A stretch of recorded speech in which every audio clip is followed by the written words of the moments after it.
Monday Night Pool, brought to you by 36 Vegas.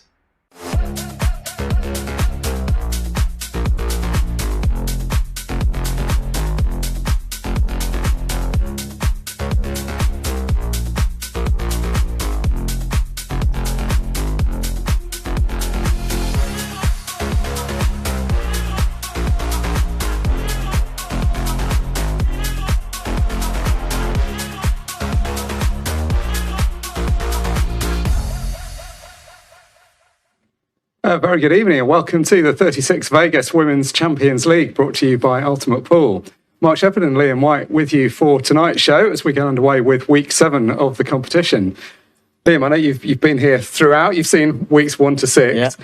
New event, and an event that a lot of people were looking forward to. I mean, it feels like the standard of the women's game has just got higher and higher over the last few years, to the point where you can really justify having a competition like this. How have you found it so far? Yeah, I found it really, really entertaining, really interesting for a number of reasons. I think from week 1, obviously Amy won week 1 and was unbelievable on the night, deservedly win the group. But I just feel that week on week it's got stronger and stronger, and as we build up to week number 7 now, and it is what's been the telling thing of the tournament so far. The opening matches have been really tight affairs, and we haven't seen everyone's best pool. Then you go into the next round of matches, and everyone just goes up another level, and it's been the theme up throughout the competition. We're still yet to see a 6-red shootout, and I'm hoping tonight's the night. Yeah, so you were calling for one last week. We can deliver. It's obviously a tough thing. I mean, you know what it's like. You're an experienced pro now, but you're out in this kind of arena for the first time. It's so hard. You're hyped up, you're looking forward to it, but to deliver your really top quality pool, and I guess that's kind of the point, isn't it? The first game, it takes you a bit of time to get into it. Yeah, I think that's been the biggest thing for all the ladies so far is obviously there's a lot of nerves going around. There's a lot of like the unknowns, so to speak, and then once they've played that first match, you can tell they're all settled. They've settled into the rhythm, and then they start to play their normal, natural game, and then we start seeing unbelievable pool. I'm just hoping tonight the 4 girls seem really settled out there and ready to go. So we might be in for a stormer of a night. Just a reminder of the format. So we've got 4 women players playing tonight. Round robin format. Everybody plays everybody. It is a group, so only the winner of the group goes through. It's quite a tough format, that. I mean, you came through and won the mixed pairs, so you've kind of done it the hard way. But you've got to keep winning each week. 4 players, only one goes through. You've got to be on it from ball 1. Yeah, and I think the key thing is to win your frames at the right time. When your chances come, you have to take them. You have to use the match clock to your advantage. And we'll see tonight, obviously, I won the mixed pairs with Megan, who's playing tonight. So, obviously, from a selfish perspective, I'd like to see Megan to go through. That's nothing against any of the ladies. Well, obviously got a lot of support for her, and she's got that experience out there. She knows what it takes to win, and I think that could be the telling difference tonight, maybe. Very high quality group we've got tonight. Megan Proctor, the highest ranked player, 4 times a Pro Series finalist, twice a winner on Ultimate Pool scene, once with you in the mixed pairs. She also won the last women's standing. Standing in her way, Chloe Smithies is going to be her first opponent. Also, Sophie Gibbs-Nicholls and Vanessa Scott will be our second match of the night. Let's start with that first match. Megan against Chloe. I mean, Megan, definitely the most experienced player. Most experienced at the pro level, but also the most experienced of this specific format, because you guys came through 3 of these nights en route to winning the mixed pairs. It must help being used to the format. Unbelievably, it really does have a major difference when you know how to use. When I stress it again, using that match clock to your advantage. You know when to run the clock down. And when I teamed up with Megan, obviously when we first teamed up, it was a bit.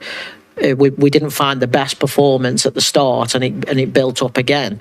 But what Megan's got is she can pull out shots from nowhere, and when she runs out of position, you've got that confidence that she can just find that big pot to get back in position and run the match out.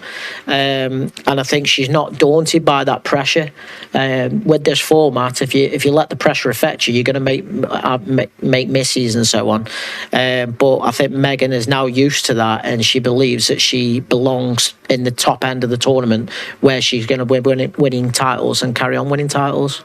And you'd have to say, one of the most improved players, even though she's been at the top of the game for a while and has been an England international for a good few years now.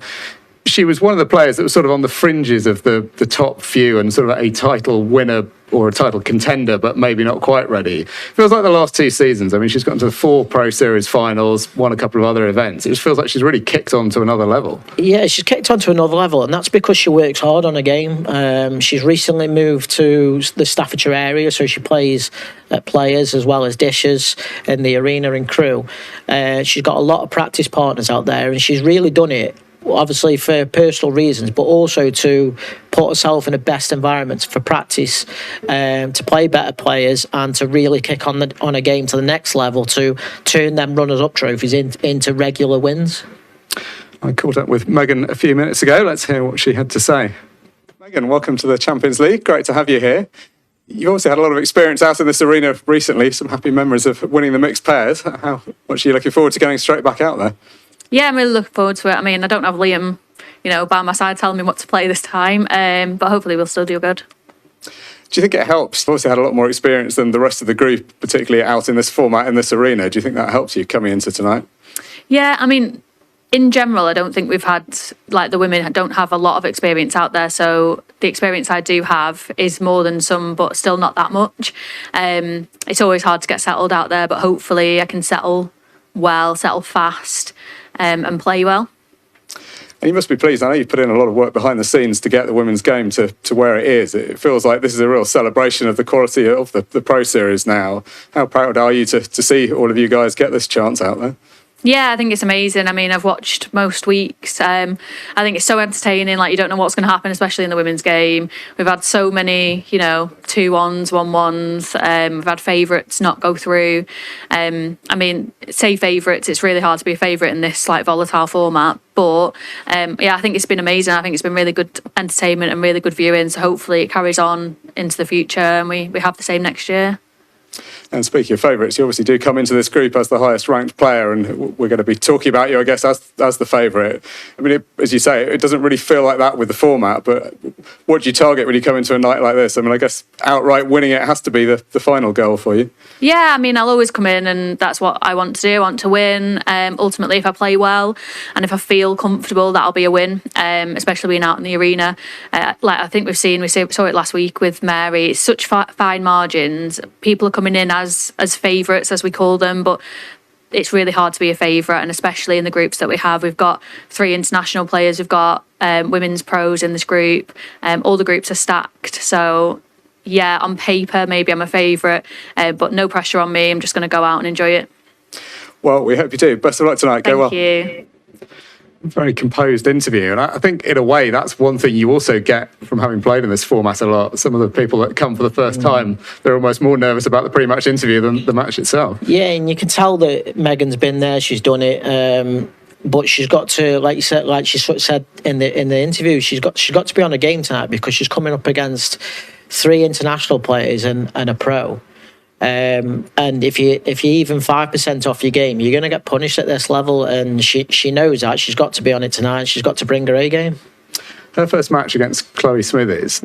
Now, Chloe's a player that's been around in the game for a while. She's been on the Pro Series since the start of the Women's Pro game. She's been sort of in the middle of the rankings. She finished last season ranked 16th. No, really standout results. Just a kind of a steady run of results. She feels like someone that's always going to be there or thereabouts. Yeah, I think the biggest thing there is I can relate to a lot of that, because you can sort of, from myself, you get used to just winning that first round and then losing, or winning the next 2 rounds and then losing, and it's about challenging yourself to find out why are you not getting to them semis, the quarters and so on. what can you do differently with your game? Is it pressure? Is it a technique thing? But you've got to go away and work on it one way or the other. And it could be a mental side of the game. And I'm sure Chloe knows that, and I'm sure she's been working on that. She's currently, like you say, she's in the top 16 in the rankings for a reason, and she's knocking on that door to break into the top 10. And that'll be a target for this season. Get a good run tonight and break into that top 10.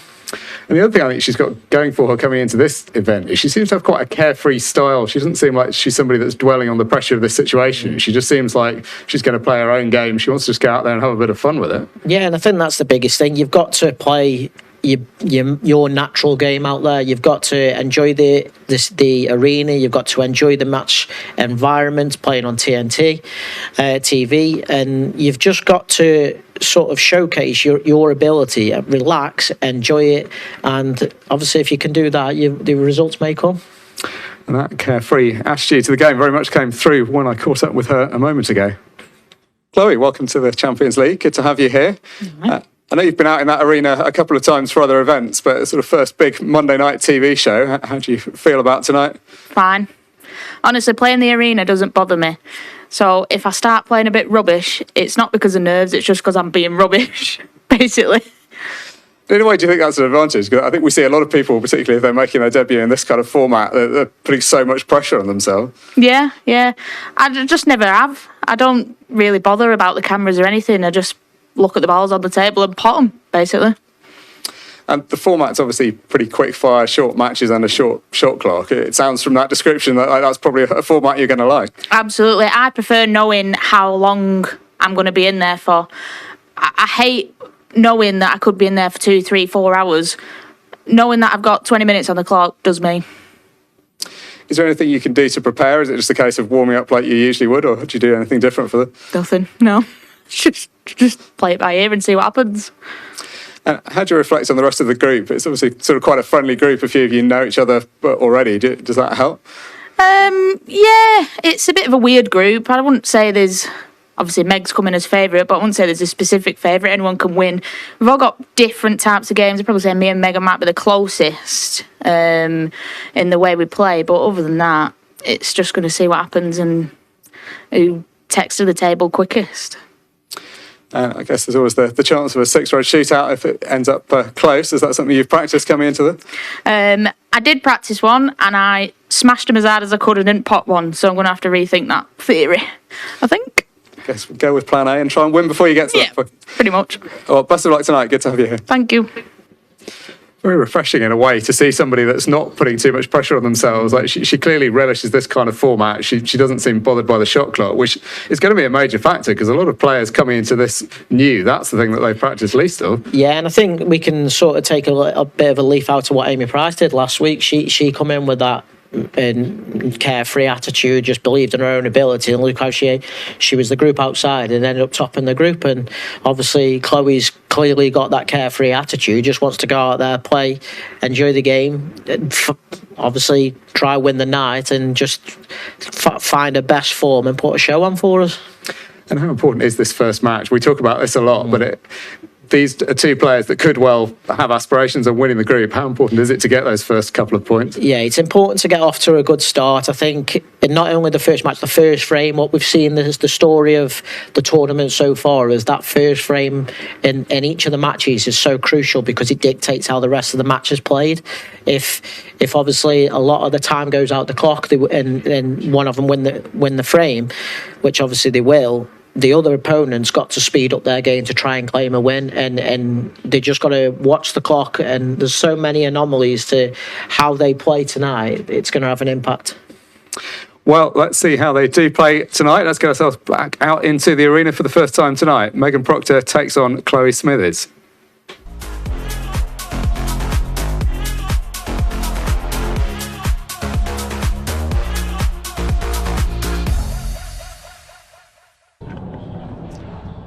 So, welcome out into the arena for the start of the action in week 7.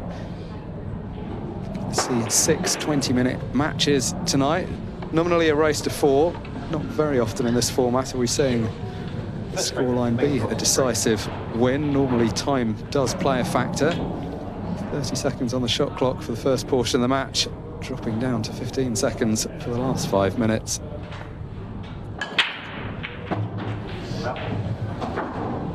It's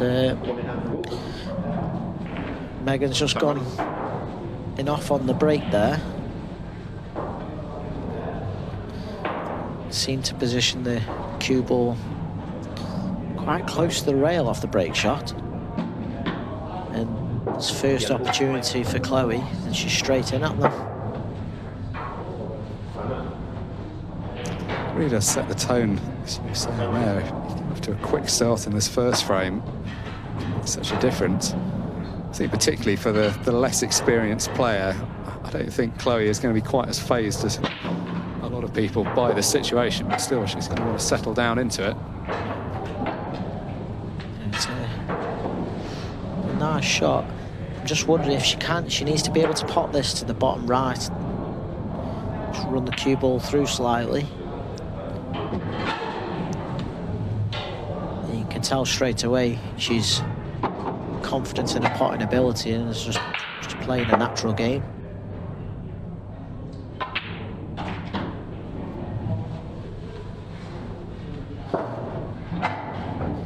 Found a nice pattern here. Got to be careful on this shot now. Just gonna roll the cue ball dead weight over the one over the middle pocket.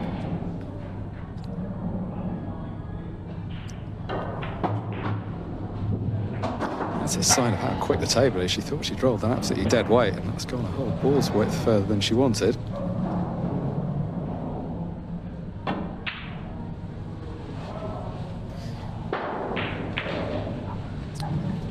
Worse, but definitely not what she wanted there. Good chance to get the first frame. Now Megan back to the table with a fairly open position. I think this is where the experience will show tonight. I think one thing that Megan is good at is knowing when to go and when not to go. And I think she's making the right call right now, just not to go and take control. Yeah, no point chasing after something there. So able to play containing safety. She's not left quite as tight a white as she was looking for. She's left the full yellow sticking out. Can't quite make the pot though. It's got a second prize and not really left Megan a easy starter. Maybe take the one to the top pocket and just top the cue ball to the top rail.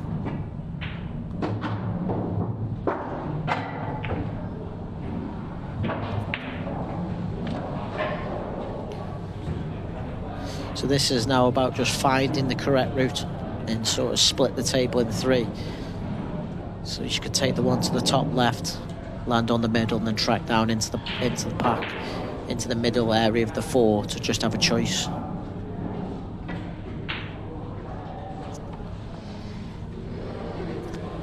It's going to be a tough pot, playing it with some elements of safety in the sense that she knew she wasn't going to leave anything easy if she missed it. Not a complete pocket for that yellow, so just trying to play the containing shot. Interesting to see the pace that Chloe is playing at. She don't think we'll be seeing too many extensions called by her tonight.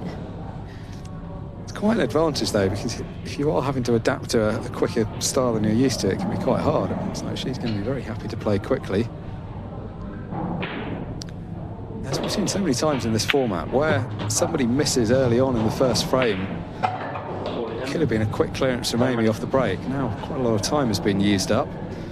Obviously ball in hand though should help to get things settled in favour of Chloe.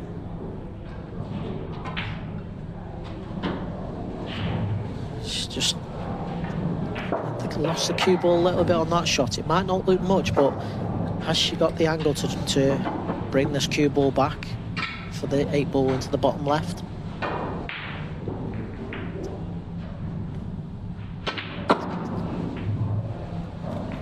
Well, she's got away with that, but that could have gone wrong with the two cannons.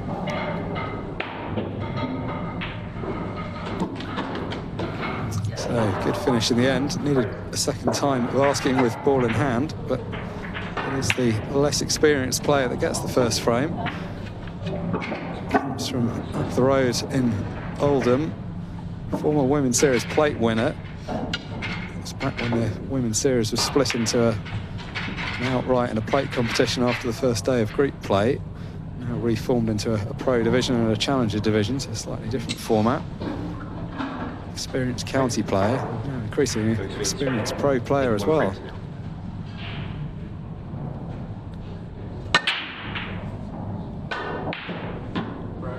It's not the cleanest of hits on the break, as we saw the cue ball travelling, but what she has done is potted a ball and got an excellent split.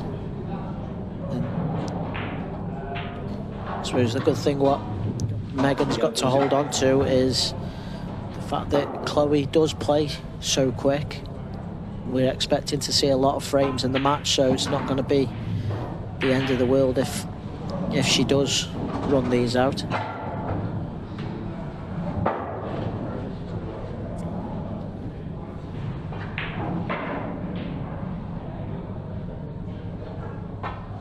The second frame of the match is always really important in this format because it's always going to be the difference between 1-1 and 2-0. Quite often approaching half the match time has been used up by this point.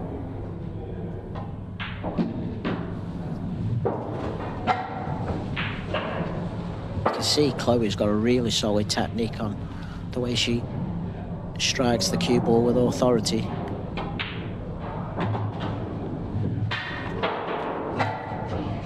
She needs to be careful on this shot now.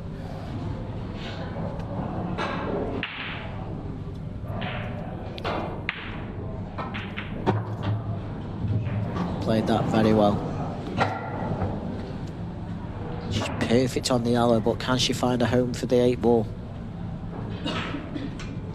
Maybe stop the cue ball dead and leave a thin cut on the 8. She ran through, and this is big for the night for Chloe. Can you get the 8 ball and cue it in? Yeah, that was a big shot, wasn't it? It was a difficult shot, but it was an important one for her. And now, not only has she missed, but look at the chance she's left for Megan. And it's one that Megan will feel she's got to take and get a night up and running. Yeah, this could be a big moment for Megan. She wants to get something out of this match. She's going to have big aspirations of winning this group. She could still have done it from 2-0 behind, but it would have been an awful lot harder. It's a nice shot from Megan. She's just got to play this to the top right and just run through a couple of inches for the one at the top left.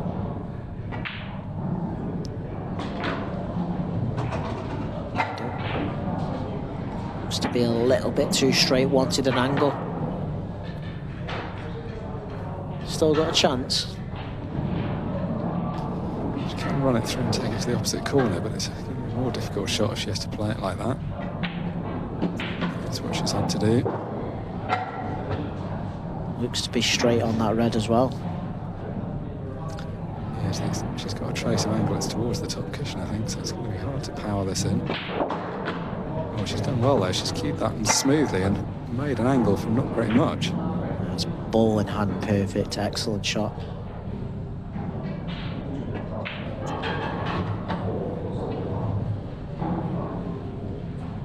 She looks very casual as she gets down to play this black, but inside she's going to be relieved with that.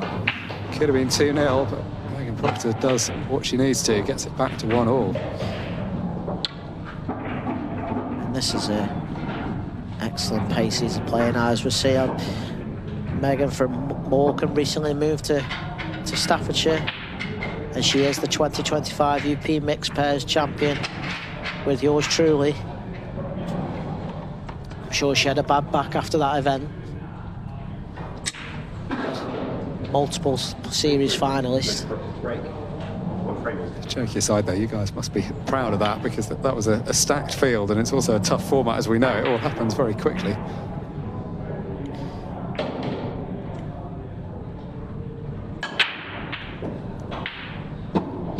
Megan's got a ball, but she's not putting too much into that break, and which is why the balls aren't splitting.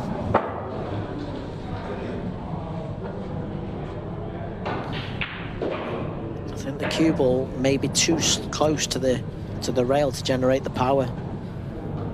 But yeah, going back to the mixed pairs title that we won, I can speak for myself there. It's easily one of my best pool achievements so far, and it's a fond memory that we managed to win that title in such a strong field. And as you say, it was at the back end of last year, and there hasn't been too many events up until this point. So you've still got that confidence, and winning breeds confidence, and hopefully Megan can take that confidence into tonight. And just the odd little mistake here and there so far, though, just losing that cue ball. Then this is where you have to accept that the finish is no longer available, and can you find a good safety shot to keep you in the frame? Especially against an opponent who looks quite likely to go for a shot. Got to try and play some kind of containing shot. It's not easy to get it tight from where she is. Doesn't get greedy, just tries to get the white in an area where the opening pots are more difficult. There's still at least 2 balls that pot from where Chloe is, but she's at more distance.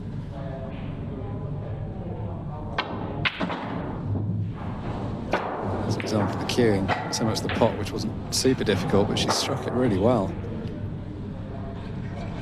And it just goes down and plays it, no fear.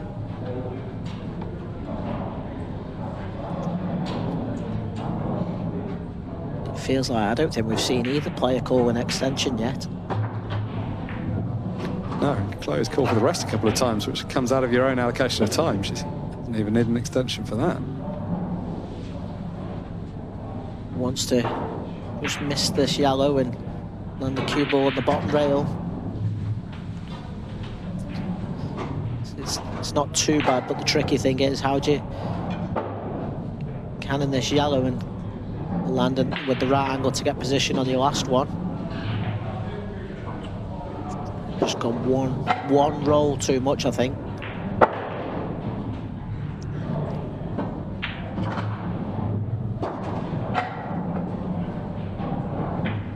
This is tough.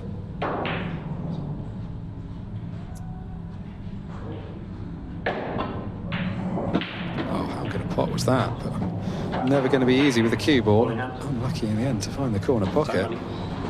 Yeah. It was a tricky shot, just forget the yellow, but you had to try and get position on the 8 ball as well, which made the shot even harder. We've seen many examples in this match so far of how good of a potter Chloe is, but she'll feel that 2 chances missed, and instead she could have been 3-0 up. She's looking like she's going to be 2-1 down.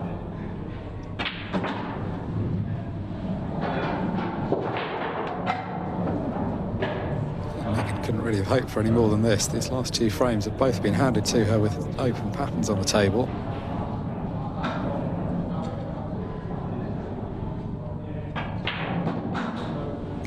Of taking those balls either way around. So leave one in the middle until last to get position on the 8 ball. Just left herself a bit closer to the cushion than's ideal, but not too much to do, at least with the white.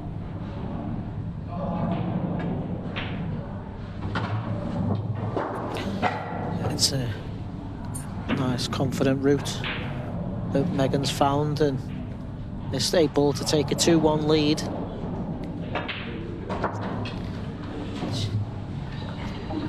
She takes that 2-1 lead, and she'll know that their opponent has had the opportunities. Chloe saying hello to the fans at home. It's nice to see she can still see the funny side of it, even though she's 2-1 down. Yeah, it's not so much the scoreline, is it? It's how she's got to that point. The fact that she could have been 3-0 up. She's had her first chance in all 3 frames so far. Taking the positive, she's only a single frame behind, and it's her break in frame 4.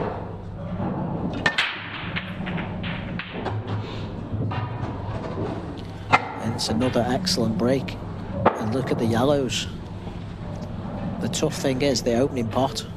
Yeah, if the cue ball pulls up an inch or two shorter, she'd have had an easy opener, but now the only ball she can see is the one where she's bridging over to the top left corner.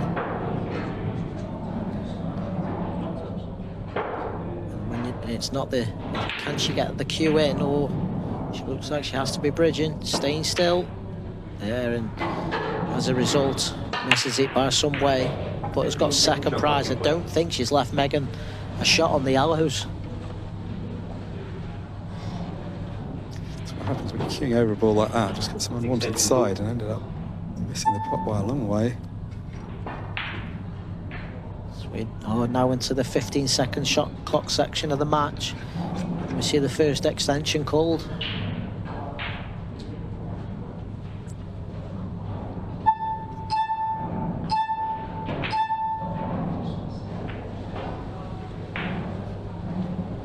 And again, Megan's missed the red now. Wasn't an easy shot, but she's also got second prize and not left an easy shot for Chloe.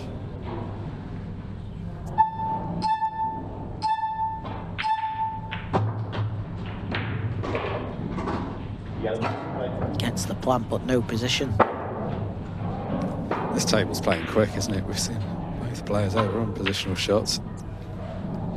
Missed that yellow twice now. Neither was an easy one. Yeah, the table, we've seen week on week, it is playing very quick, and I think that's what's caught a lot of the players out, and that's why in the second round of matches we see the standard improve, because they just do get to grips with that table, learn how to play the shots again. It's so hard to replicate the conditions out there in your practice environment, and this is where Megan's got to use her experience and play clock. The finish isn't there, just keep it tight. And we saw that with the table, didn't we, in the last big pro event that we had here just after Christmas. A lot of the best players in the world, likes of Tom Cousins, were really struggling with the pace of the table on the first time of playing out there. They all soon adapted to it, though. As you say, Megan's got the luxury here, even though 2-1 doesn't sound a huge scoreline, with that clock ticking down rapidly now, that one frame could be a big lead.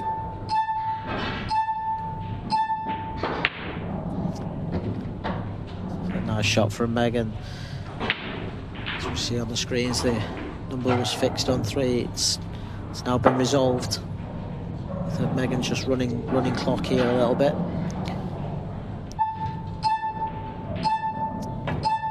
Certainly the right thing to do, especially while Chloe's got the yellow tied up on the side rail, but has she left an opening for Chloe? No choice but to go for this. She can't afford to waste time. Great opening pot. Now, has she just landed on the gap? Can she get back for that gap near her hand? If she can put that ball to the right centre, she can drop on the 2 balls to the bottom left.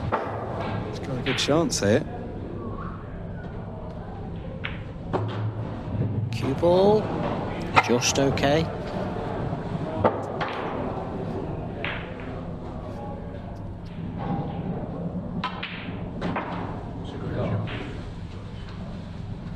Is a great shot, and I think it gives natural position on the 8 ball. Just roll it in and the cue ball just flick off the 8.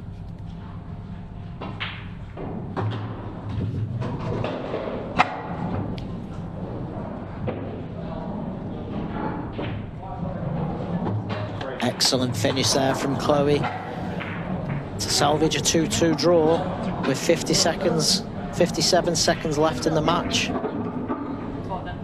That was a big finish, wasn't it?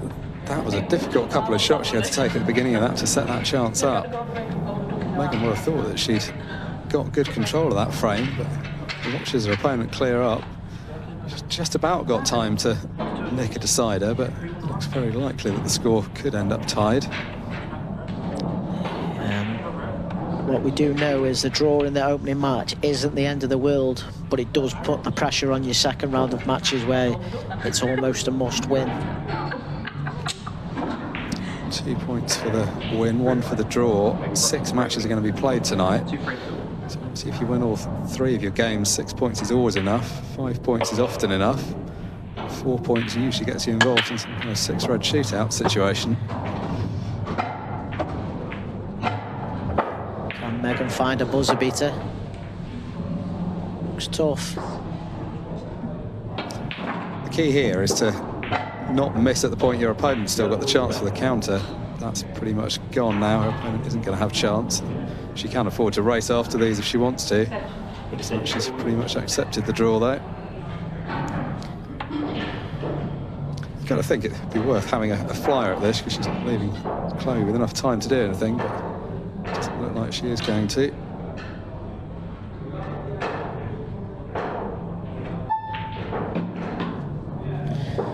I think Megan got sick of waiting for the beeps then and just decided to play it. Well, she goes over, waiting to offer her hand, just waiting a moment till the pips sound in the background. And at the gong, the score is 2-all. Megan Proctor 2-1 up, had a chance to press on from there, but ends up as a draw. We'll be back after this break.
Something big is coming to your club. Ultimate Pool League UK is launching soon. A fast, exciting 14-week team league. Timed singles matches, smart upscore handicaps keep competition fair for every player. For operators, fully digital, effortless, all handled by the UPL app. Powered by Rackham brings a minimum of 40 players into your venue every week, generating £240 per league night. Ultimate Pool League UK. Tag your local club or email us at leagues@ultimatepoolgroup.com. Ultimate Pool League. Sign up now.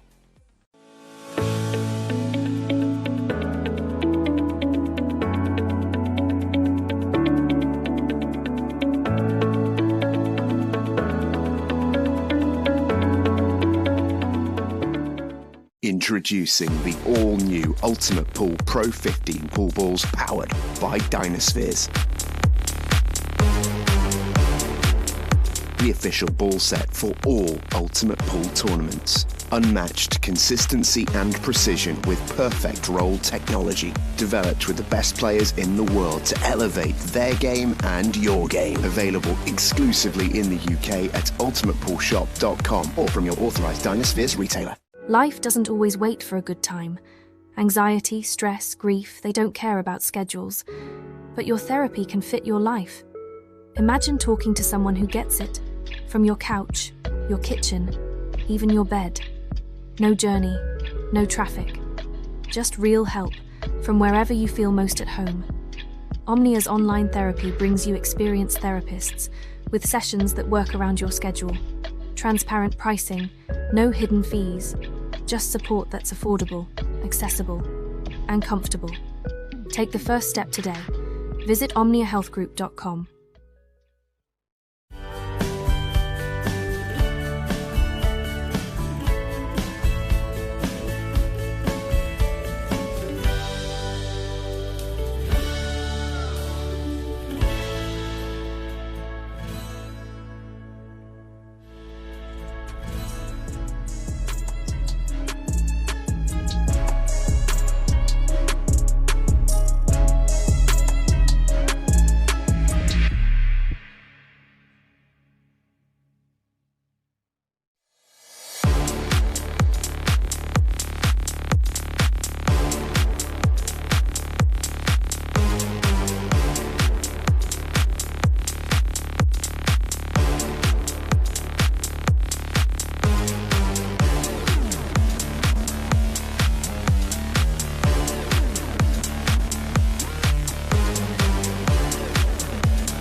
So, first match in the books at the 36 Vegas Women's Champions League. Megan Proctor and Chloe Smithies tied at 2 apiece.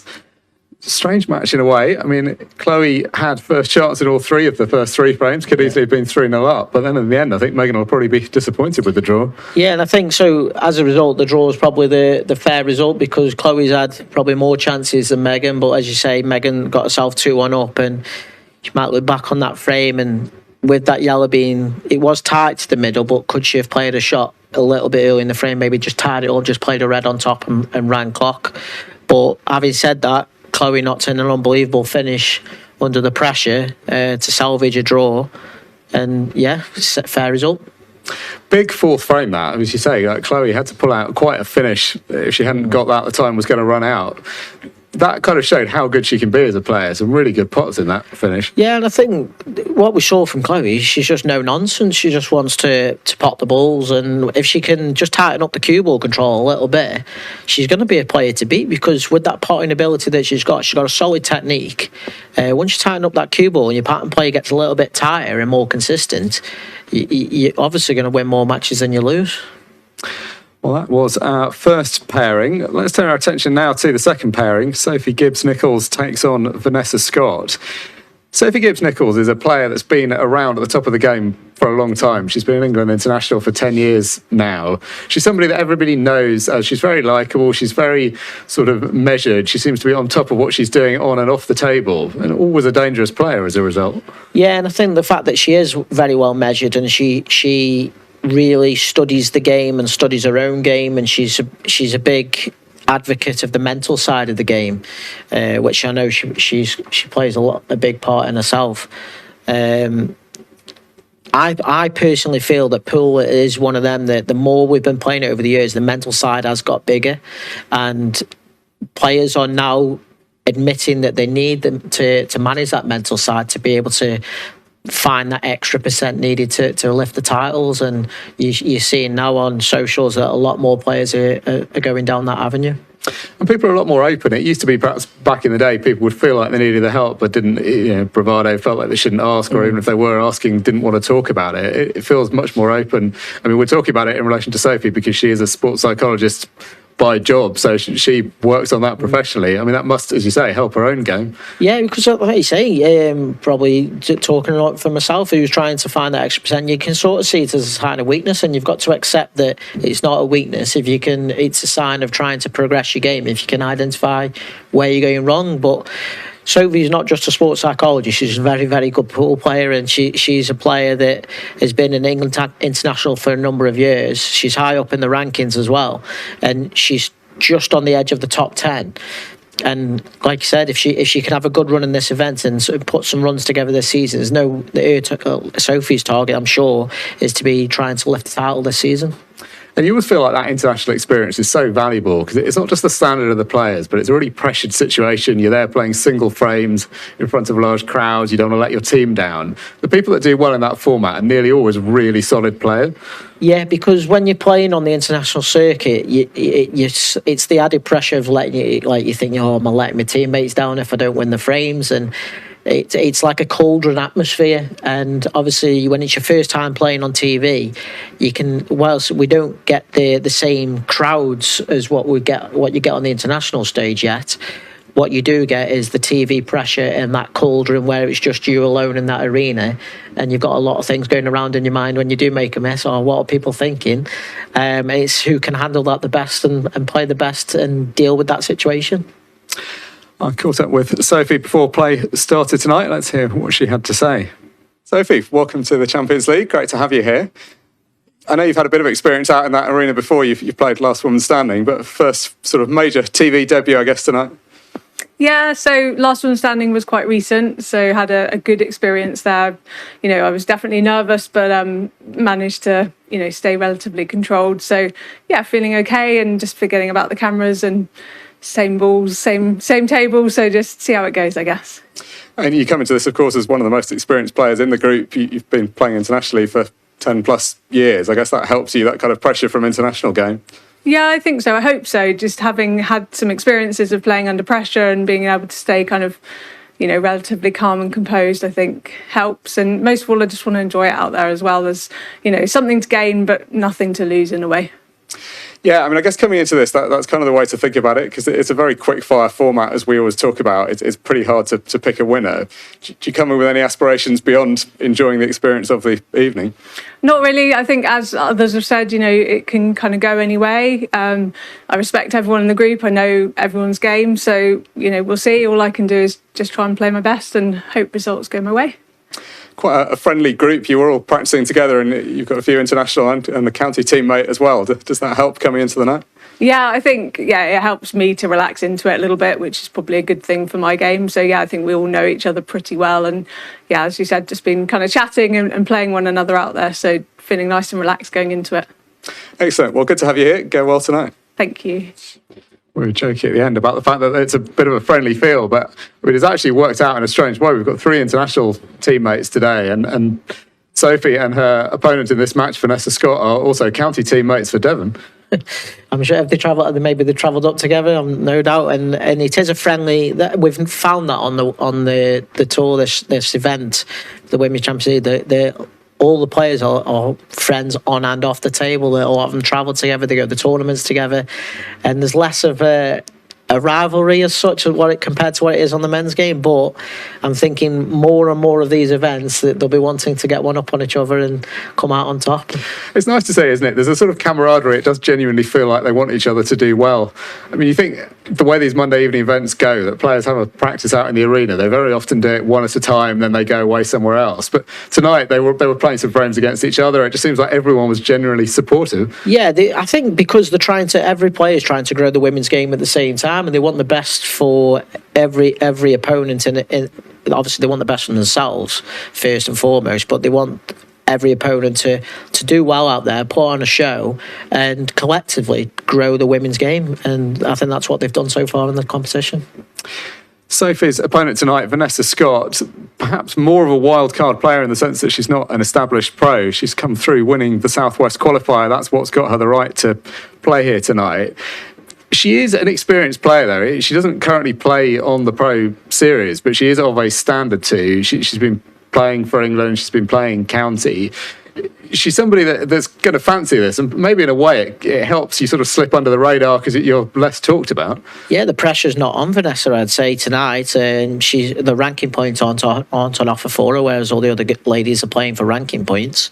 She can sort of let her arm go, but at the same time, she'll have that inner belief that she believes she can win the group. She's an England player by right, and obviously I know a lot of ladies that play on the county circuit. You've got to be some player to get through the England trials and to qualify for the England team. And not only that, she was picked for the A team for the World Championships, and by all counts played really well. A good player, and one that's excited to be here. Let's hear what she had to say before play started. Vanessa, welcome to the Champions League. Good to have you here.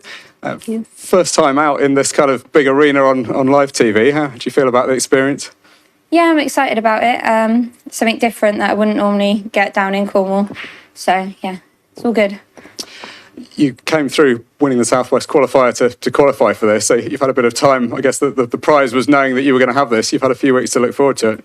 Yeah, I've managed to watch a little bit on the previous Monday nights as well, just to see the format and everything that goes on. So it was good to have a bit of time. And as to the format itself, it's obviously very quick fire. You play lots of people, they're very short matches. Mm-hmm. Does that take the pressure off in a way? It's all kind of quite random and anything can happen? I guess so. I mean, I like that you get to play everybody, and I'm never been bothered by the 45 seconds. I've never had to play with it dropping down to 15, but it doesn't really bother me. I might change my mind if we talk about it later, but... And how do you reflect on tonight's group? There's obviously some familiar faces, a couple of your England teammates and one of your county teammates as well. Yeah, obviously a really tough group, but I think I'd prefer it that way. I know how good all three of them are, so it's definitely going to be a good little night. Is there anything you can do by way of practice? Is there anything special you've done for tonight, or is it just a case of warming up like you usually would? Yeah, I spent more time on the Rassons. Travelled out to practice on one specifically. I've just been practicing on that one for the last couple of months, basically since before Worlds, so just constant practice really. Well, great to have you here. Best of luck tonight. Obviously a new experience to be here and playing in this kind of situation, but again, a sort of inner confidence there. I didn't feel like she was fazed by the occasion. No, I think she's certainly not daunted by the occasion at all. And I think, like she said on the VT, that she knows the players, she knows what's ahead of her, she knows what standards she's got to play at, and that sort of takes away that sort of how do I play against this player. She knows how to play against the players. She knows what tactics to play. I think the biggest thing for Vanessa tonight is the first time playing this format. She said she's been recently practicing on the Rassons, but how will she cope with the format? And until you've actually played the 15-second shot clock, yes, in practice you might play quick, but it can soon take some getting used to.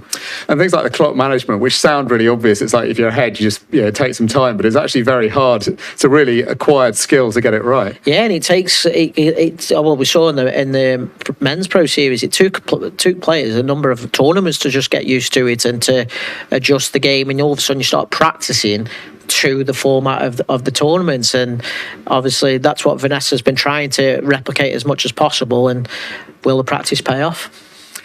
Well, will the practice pay off is exactly the question. They watched a draw in the first match. These two know that they could top the group if one of them can win outright. Let's get ourselves out into the arena and see our second game of the night.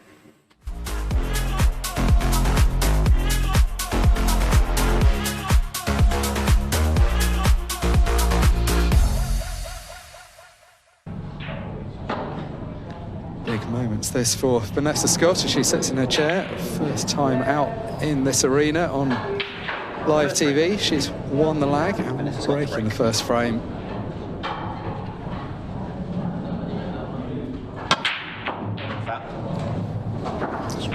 Well, not the start she wanted.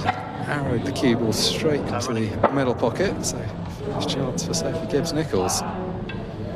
It's a repeat of the opening frame in the first match, whereby on the opening break of the match, going off, and it hands a really good chance for Sophie to run out here. The key shot is getting position on the yellow that she's just looking at now, that's on the bulk line. It does go in both the centre pockets and the bottom left.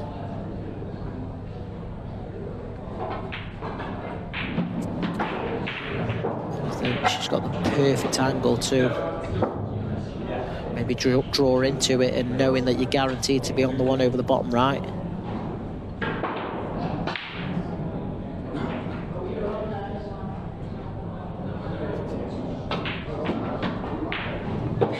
And that's perfect.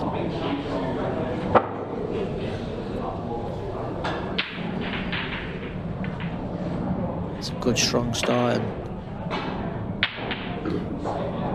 clearly you can see that Sophie's picked the route.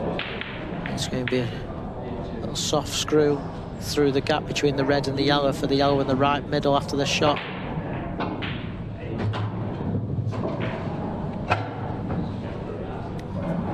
That's a good shot, and that's good control. What we've seen from a lot of players playing out in this arena table, they're losing the white. That's exactly the kind of shot that if you didn't get well enough through the cue ball, it's going to go flying around the table. Such a good chance this, because having watched a draw in that first match, if anybody wins this, they will go top of the group. But from Sophie's point of view, she's playing the least experienced of the four players tonight in terms of this format, not really the least experienced in pool terms. This is a good opening match for her. She'd really like to get something out of it. Clearly, she checked earlier on in the finish that the 8 ball doesn't go to the left centre, so she's played an unbelievable positional shot there to have a chance here, and what a start this could be.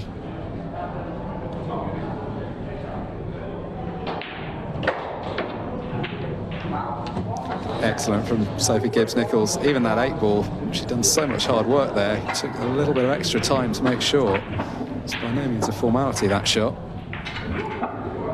Yeah, it's so hard to set the standard straight away, and she's come out the traps flying. and automatically put the pressure on Vanessa to stick with Sophie. But it is going to be Sophie's break, and we get to see Hanchi have a break on her out to take a 2-0 lead. Yeah, nothing settles you down more than winning the first frame, and particularly when you do it with the first physic clearance. A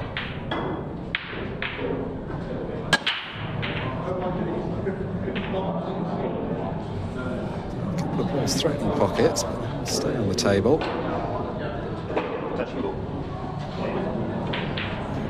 It's not a bad strike on the pack, but got a little bit fortunate by not leaving Vanessa an easy starter. Who needs an easy starter when you can pull out doubles like that?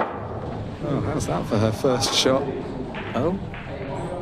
Oh, and I'll tell you what's happened there, because it was a touching ball on the red, she needed to nominate yellows, and I think she's played that shot without nominating. So in theory it's actually a loss of turn rather than a foul. Tough. It's an unusual situation. The rule is you have to nominate when it's not clear what you're going for. When it's a touching ball, it's by definition considered not clear, because you could have been intending to play away from the reds. Sophie's just working out, can she land a nice angle to be on the top red of the two. Doesn't want the cue ball to be on the rail though.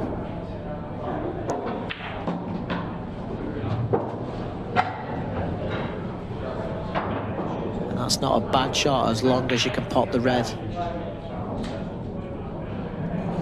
Cue ball could land on top of this other red here.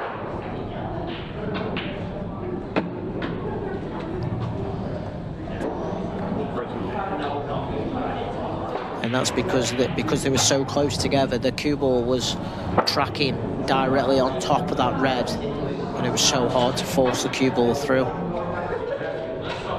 Yeah, it's a difficult one, because if you hit it harder to try and force it through, you widen the angle and then you end up with a worse contact. So she's going to have to root down the table, take the long ball to the bottom right corner. Oh, this has been some start from Sophie. Made that shot look easy. Still got work to do here though, because she's only really got one loose ball. Trying to thread her way back from that ball below the 8 ball is going to be tough.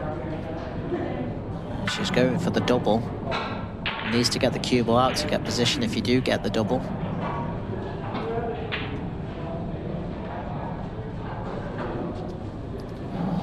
I understand what she was thinking there, because getting back to that ball was going to be nigh on impossible, but putting it and getting position was going to be hard. She hasn't done either.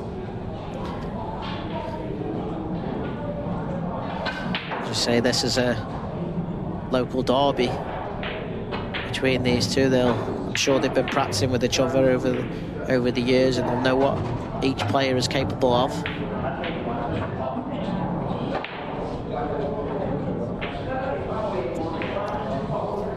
At some levels it probably helps Vanessa that it's a familiar face she's playing in it's an unfamiliar situation. But still, it's not really enough to account for the nerves you're bound to feel out there.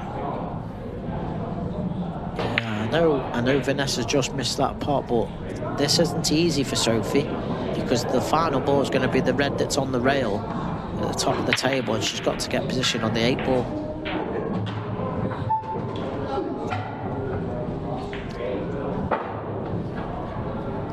Doesn't want to land straight on the red after this shot. Needs a little bit of an angle.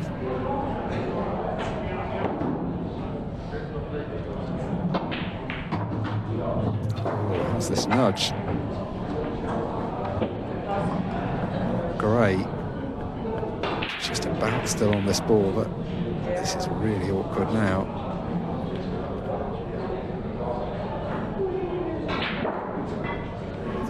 No attempt at the pot, just too close to it to even consider the pot, never mind getting position.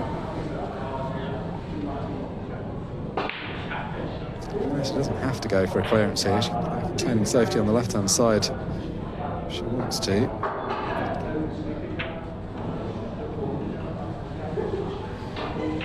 That's not a bad shot from Vanessa. Keeping control, keeping it cagey. Is this thin enough for Sophie to cut this red in?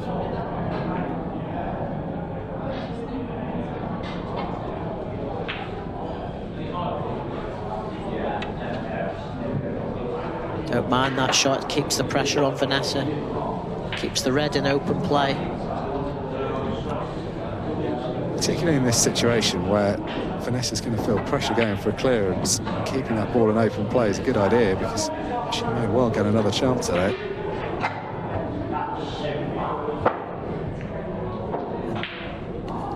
Vanessa's looking at this yellow to the left middle, but it's a must get. She's playing safe. So she's tried to get the pot, but in doing so, she's drawn the cue ball back, so not fully committed to it. And does this red double into the middle pocket? May have been a case there for playing with safety on one of the other balls and she had a reasonably easy chance of getting a snooker. This way she was going to leave some kind of shot.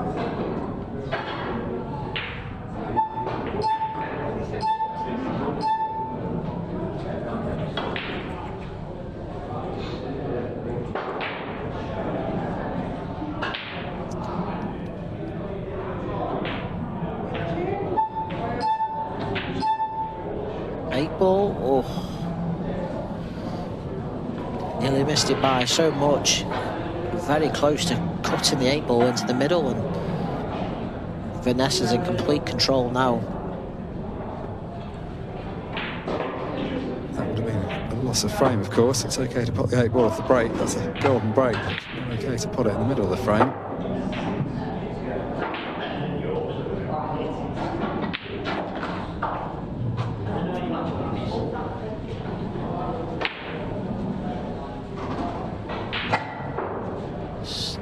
Just didn't want the cannon on the 8 ball, so just get the pot, and cue ball's travelling as we see how quick the table is. Big bounce off the rail, and do not want to park there. Oh, well, talk about a big bounce. She was playing for the left-hand side of the black. It's not only gone past it, but all the way in behind the red as well. Must hit this yellow. Yeah, the difference between hitting this, okay, she's leaving a shot, but it's nothing like she'd be leaving with ball in hand.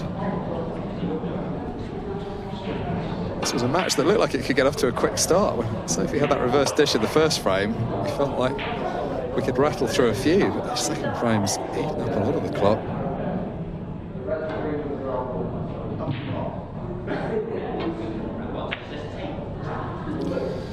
Played that as a shot to nothing. Left a good cue ball, but the red's just tracked up the rail, and if Vanessa wants, she could just play a cagey safety shot, just double the yellow up and down. She could have played it the other way and got the snooker on the red, whereas this is going to leave it Sophie another opportunity.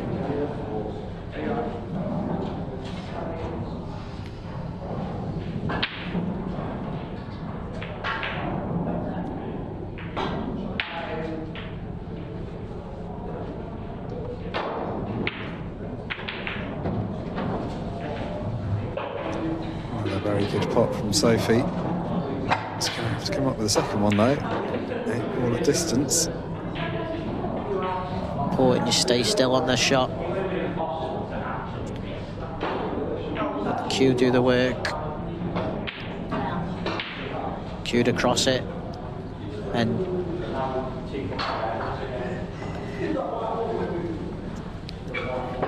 it's one that Sophie would have expected to get, but you can sense the pressure in this frame, and with only 7 minutes left, this is huge. Yeah, it would have felt like that was almost for the match. I mean, obviously there's plenty of time left, but now good double from Vanessa. Needs this cue ball to pull up. Don't think it gets quite an in-off angle here, so she can at least fully commit to the pot.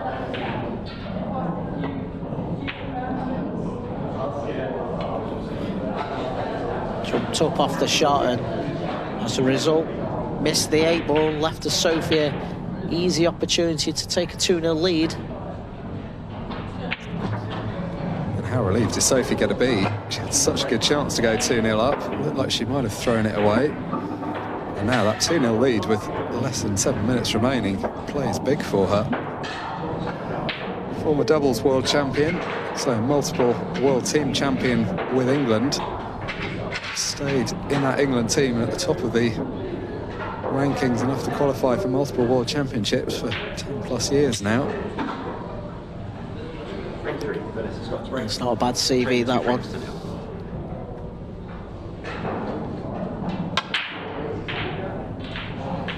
Vanessa will be wanting to get her night going. She walks away, but she's forgot she's actually potted a ball.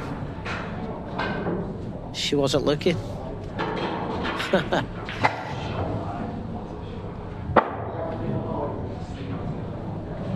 Not an easy finish, but Vanessa is probably going to have to start attacking.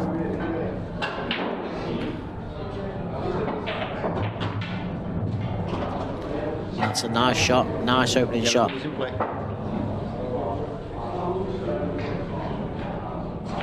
Can you play this into the top corner pocket?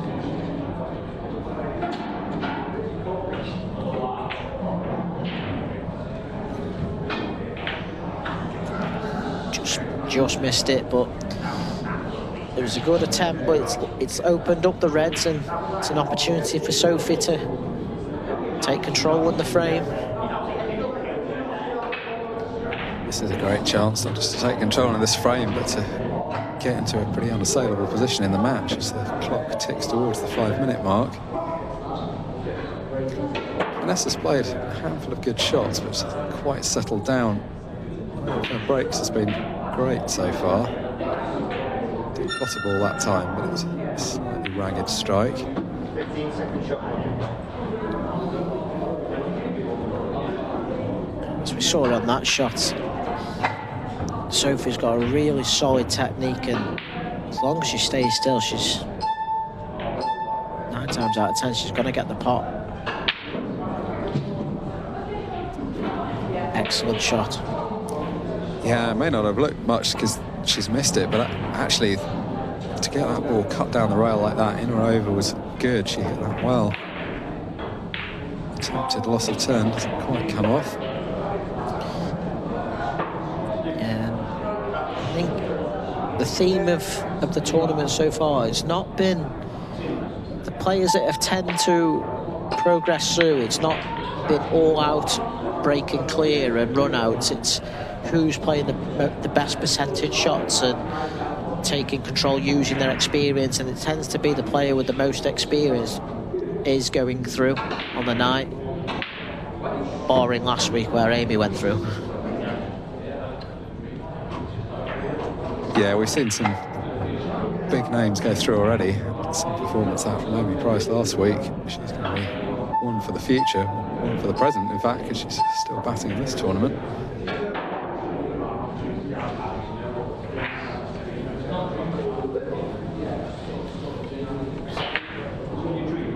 See Sophie just pot a red, and she can have a free go at a skill shot. So can play this as a shot to nothing. Either get the loss or turn. Or if you do pot the red and the yellow, you can carry on, and they're all there for the clearance.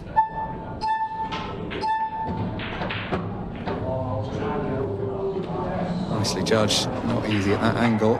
Obviously, as you say, the pressure, no, she didn't have to get it, but still keyed it well. And now she has got it. Great chance to race towards the finishing line in this match.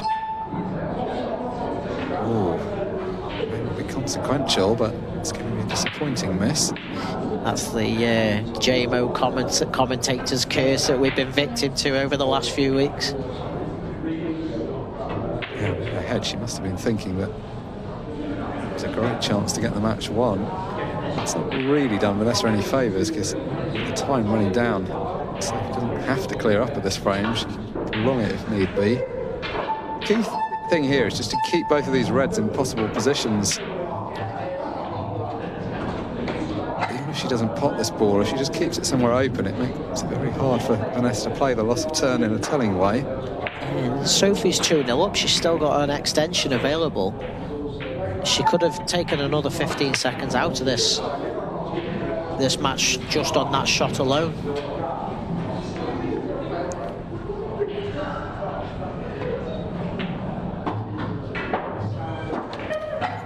Vanessa could play the loss of turn here and ask the question of Sophie if she wanted. Well, she's going to go for the combo. It's effectively a touch and ball combo. You can play these, but you've really got to be straight behind at this kind of half ball angle. You can play with a lot of backspin. Just tried to cannon the ball out. That seemed a bit of a nothingy shot. Not sure what she was thinking there. Hard to see how she was going to get a safety. She obviously wasn't going to pot it. I'm not quite sure on that shot. I don't know what you've gained by playing a safety when you're 2-0 down. Just either try the skill shot or hit it hard and hope for get the yellow travelling and see if you can find a pocket. It wasn't the easiest skill shot, but it wasn't impossible either. I mean, it could have been a case for playing it and screwing in behind the 8 ball, for example. It's a bit of a two-way shot. Either way, just these 2 balls now for Sophie to guarantee the win.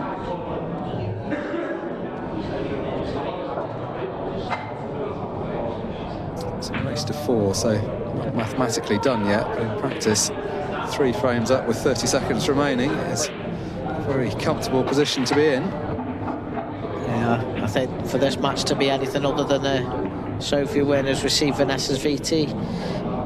CV, she's an England international. National team player, 20 years playing for a county. That's some dedication. Yeah, it really is. The county matches, you do a lot of travelling, particularly she lives way down in Cornwall, so even to her home venue, she plays for Devon, so that's a journey, but then it's a long journey to anywhere else she's going to be playing. So for Sophie not to win, there needs to be some golden duck action.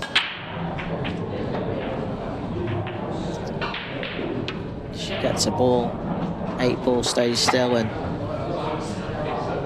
call an extension. You do not need to play another shot.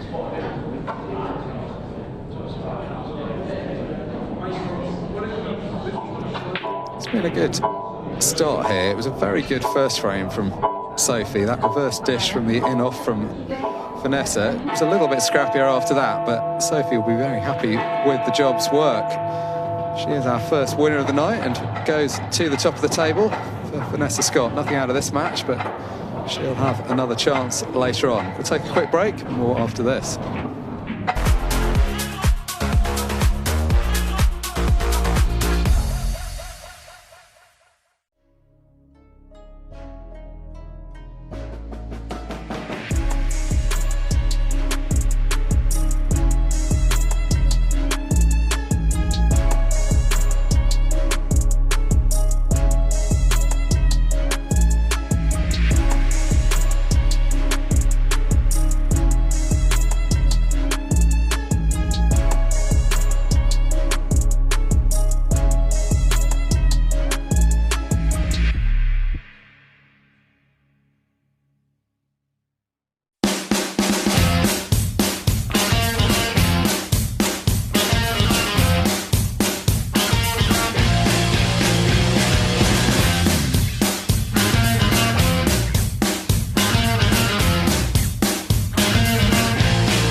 Something big is coming to your club. Ultimate Pool League UK is launching soon. A fast, exciting 14-week team league. Time singles matches, smart upscore handicaps keep competition fair for every player. For operators, fully digital, effortless, all handled by the UPL app.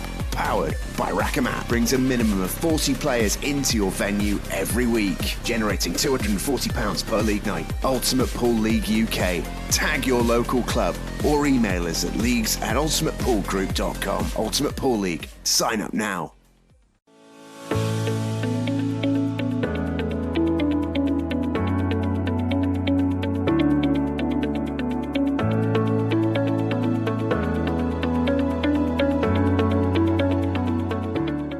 Introducing the all-new Ultimate Pool Pro 15 pool balls powered by Dynaspheres.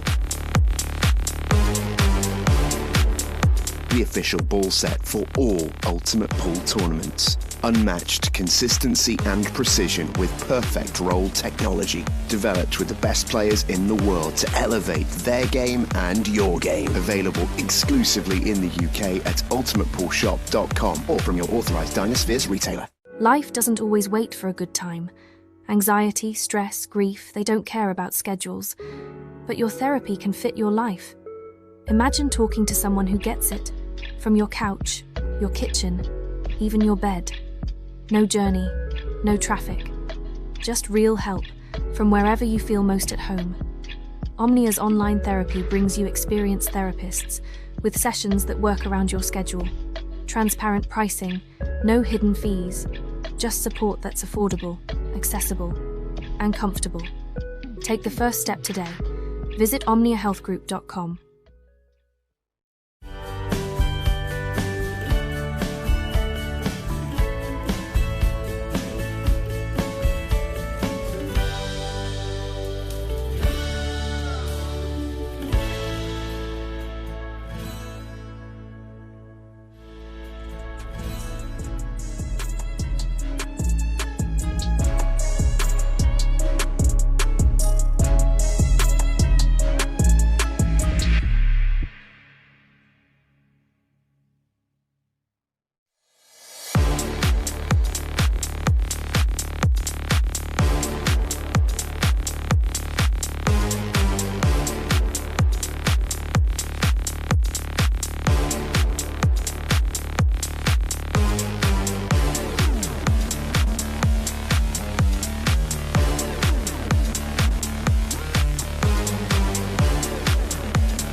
Welcome back. 2 matches in the books. Sophie Gibbs-Nicholls prevailing over Vanessa Scott in our last game.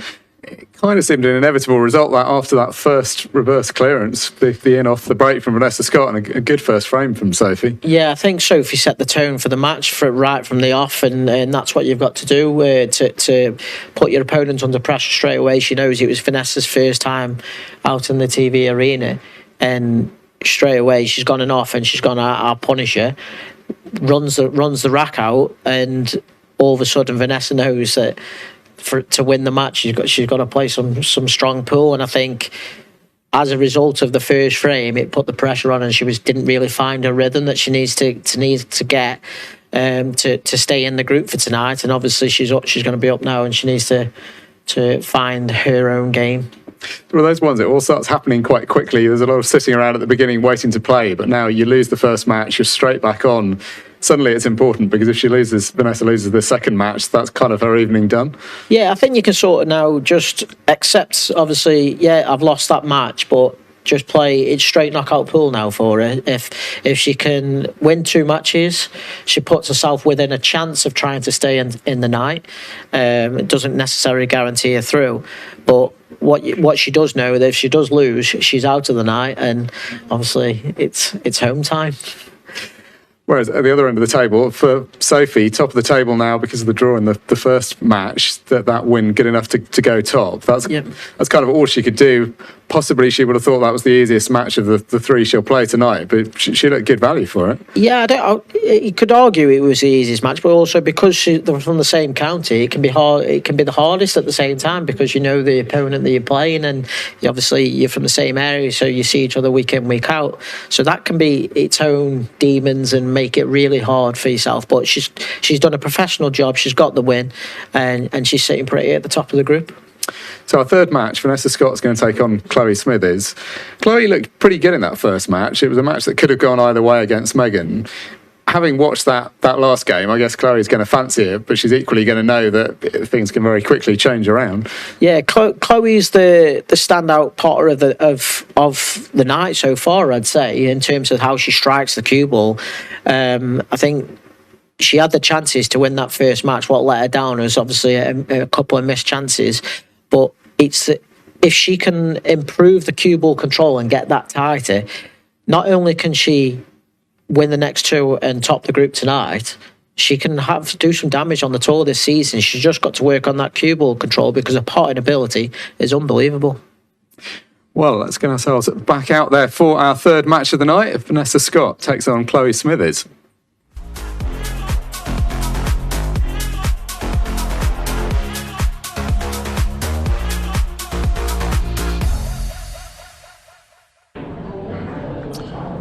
Big match this for Chloe Smithies. Good chance to get back in contention. The draw, not a bad result in the first match of the night, but leaves you needing some points. You've got to win at least a match somewhere through the night, generally in this format.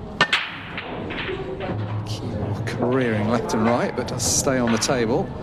Yeah, then the cue ball was tracking into that centre pocket, just got a ball as we see it, bounces off the right-hand rail, heading towards the middle, and actually pops the red into the middle to stay at the table. And tough opening pot, but going on yellows. Floats it home. It's been a very no-nonsense style, hasn't it? She's just gone after everything she's seen. She's potted more often than not. She's got some ability, Chloe has, and she sees the patterns really early, which is good. And she's found a really nice route here. So just stun the cue ball.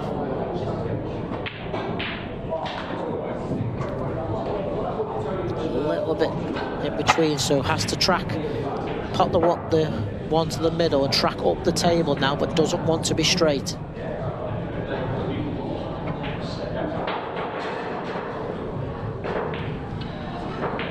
As a result of trying to get position, misses the pot. I was just a little bit careless. It was the shot before that. She'd set up such a nice pattern. It was the stun shot to the top right corner, just ended up very slightly off angle. It to me like she could still have taken the lower of the yellows and get a better position, but she could take the top one. Sure.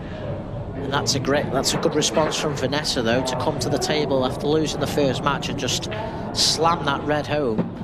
And you can see straight away that Vanessa's up to pace. And this is a great opportunity to get a first frame of the ball tonight. Yeah, she looks much more purposeful than she did in the first match, doesn't she? It's like she's decided to stop messing around, just give herself a bit of a kick. She wants to get something going. And this has been really good so far. There's two roll-ins now. It's okay. Cue ball's a little bit close to this red, so you've got to make sure you don't double hit it.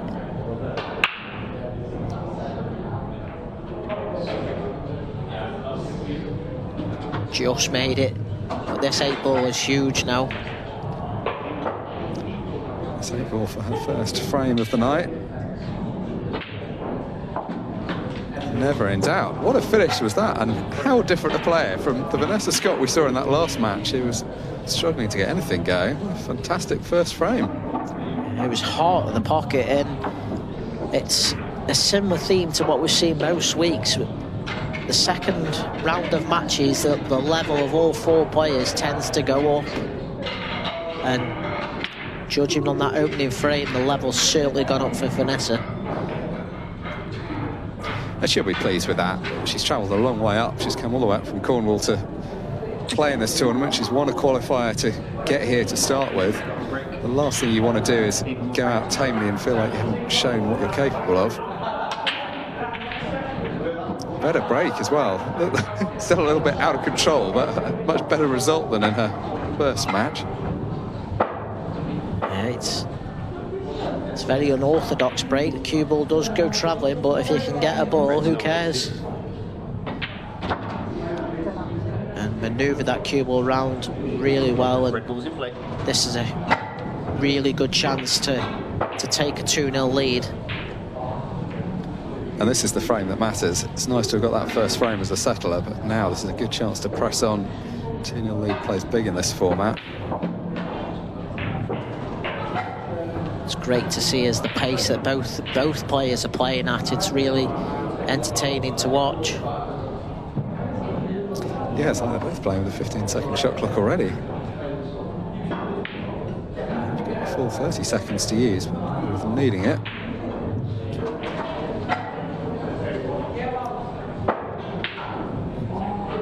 This is cash ball now. Does the red go into the top left? Not sure it does.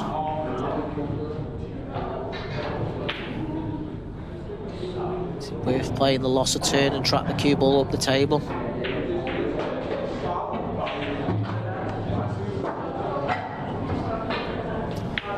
Well, she played the shot you called for. It was almost right. It's a bit unfortunate, I guess you'd say, that the red's gone tight to the cushion. And now Chloe, who was possibly expecting a slightly easier start to this match, maybe she's got to make hay herself. One thing we do know is if Chloe sees a pot, she's going.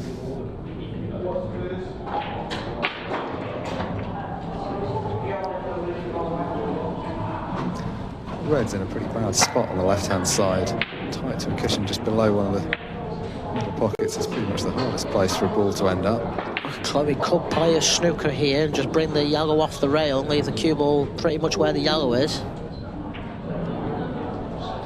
Nice shot. That's taken complete control of this frame, and Chloe becomes favourite. Real value there was developing the yellow as well, because even though there's a decent chance of hitting or even possibly potting a red here, Chloe knew that as soon as she came back to the table she was going to have something to go at, more likely than not. She finished about as awkward as it realistically was going to from there. Quite sure on that shot. Hands an opportunity to Vanessa.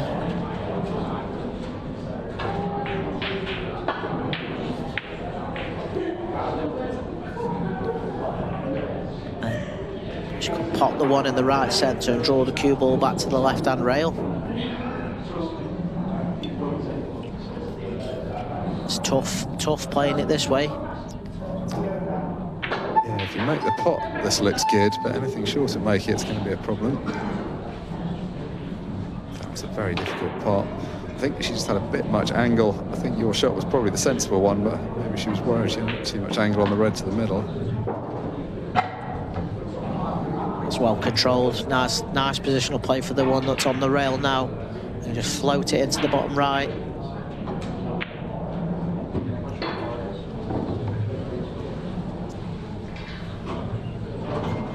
Needs to force the cue ball out a little bit. Doesn't want to be straight.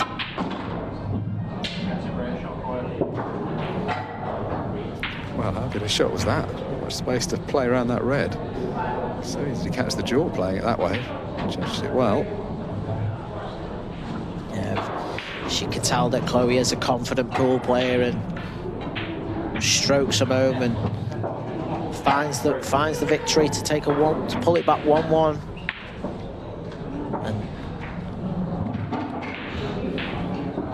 And she'll be happy to get that frame on the board, and plenty of time left in this match. Both players will be reasonably happy with this scoreline. They did have a chance to go 2-0 up, but can take the positives after the first match. At least she's battling away in this one. As I say, plenty of time left, which is not something we've seen in every match so far. Chloe's got a more conventional break of the two of them. Throws herself at it a bit more. Chloe's more controlled in terms of technique, but not in terms of outcome. It's a couple of times now she's found the cue ball into the middle pocket.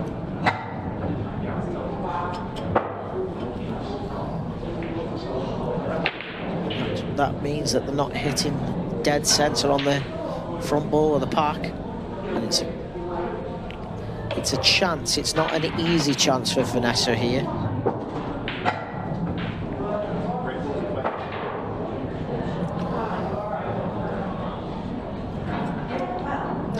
No, it's quite a difficult chance. In fact, if she's going to go for the clearance, she's going to have to develop a couple of balls along the way. She's got a good shot there, though. She can take the one into the middle pocket, draw the cue ball back, and then pop the red and track down the left-hand side of the table after this.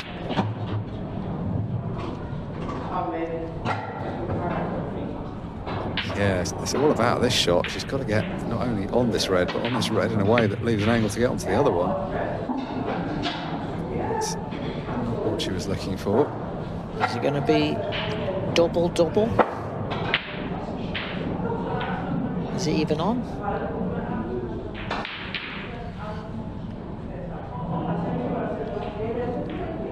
Leave the cue ball on top of the red. Needs to hit a rail. Oh, foul. Time ready.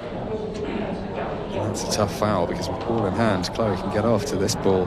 This would be much harder to land on otherwise. So Chloe's doing the right thing, tackling the positioning the cue ball for tackle the bad ball early on.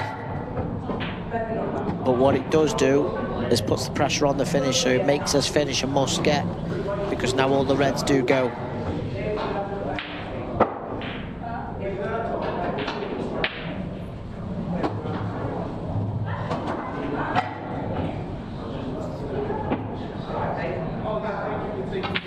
She makes for a scary opponent, Chloe Smithies, because she's just so fearless at going for these things. You just feel any kind of mistake, you know she's going to be chasing after something. Like you, I've been impressed with the way she sequenced the pots together. It's one thing to be a good potter, but her vision for the game has been good as well.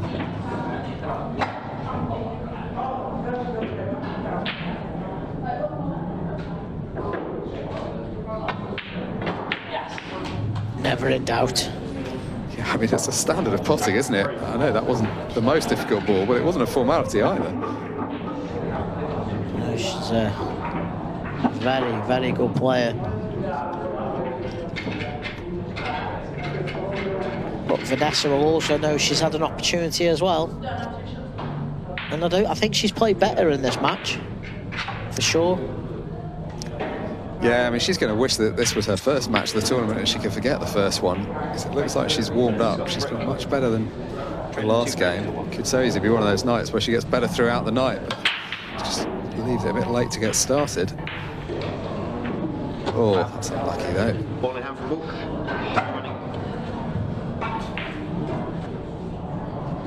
So there's going to be yellows, unsurprisingly, for Chloe. If the cue ball goes round two rails, you are a bit unfortunate to going off. But the good thing is for Vanessa, because Chloe plays so quick, there's plenty of time left to turn this match around.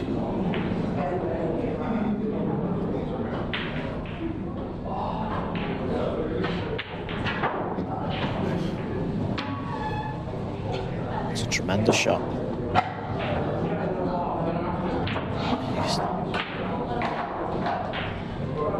No question, both players have improved since their first match. Chloe was pretty good in their first match, but it's a bit more ruthless this time. So we see the place of the table catch her out. Fortunately for her, she's got quite a good reroute opportunity. She's going to have to travel more than if she was able to just take the ball she was on, but at least she had a recovery that linked up okay with the rest of the pattern still. Just draw this cue ball off the right-hand rail into the middle. Played it natural, found a good line. Perfect. Yeah, that was a good cue ball that time. And now, not too much to do positionally, just to brush off that red. Oh, she caught too much of it, yes she has. Careless. That red was sort of in the way, but she should have been able to find a way past it. Time ready. And now this is a great chance for Vanessa. One yellow out of the way. She's got an easy chance to go for a clearance. If she doesn't want clearance at any point, she'll have an easy snooker. It's a little bit unfortunate. Going to have to play safe now. And going back to Chloe, she's got all the tools in the locker to be a top 5 player easy. Can you evolve the natural talent that she's got and just work on that little tweaks in the game? Yeah, I mean, the carefree style is so great for this format, and it's great for us to watch, but it's one of those things you do have to refine slightly. Now, that was really careless from Vanessa. From that position she started that finish in, to only get one ball into it. Really, she was unlucky with where she finished up, I suppose, but to give away the foul there is going to prove costly.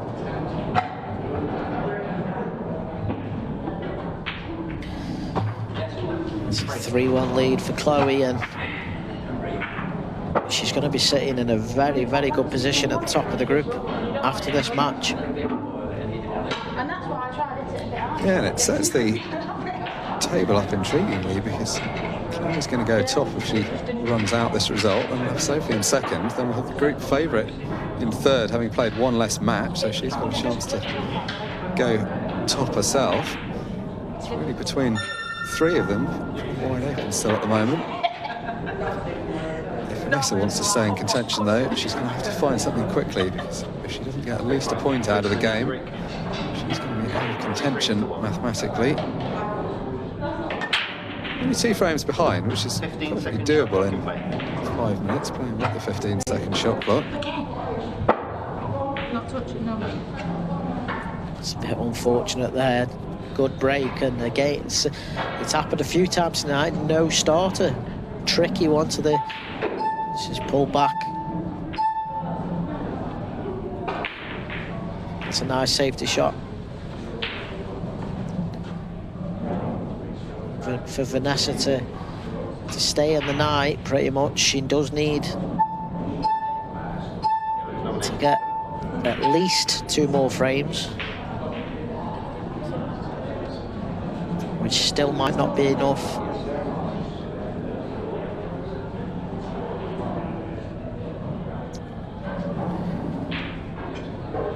I think the red does go into the corner.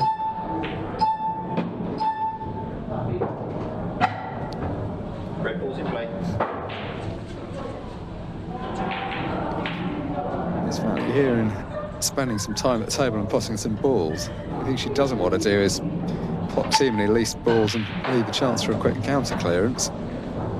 Right now it feels like Vanessa's going to need a bit of help from her opponent.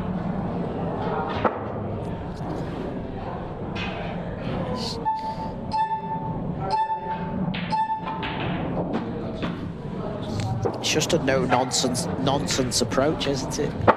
Well, even that shot, had to load up with a bit of spin, just cut down like it was over the pocket.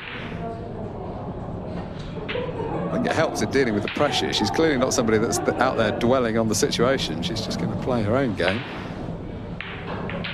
I don't even think she's called an extension once tonight. It might not be in Chloe's dictionary.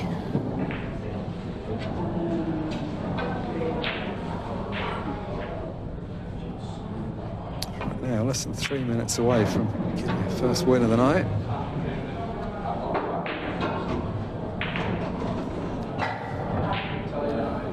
Just wondering, can she land in the gap and be able to pop the red, or does she have to develop it?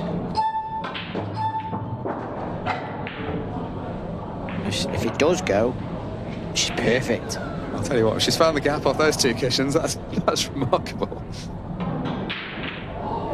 Quite see enough, or didn't quite catch the right bit if she could see enough.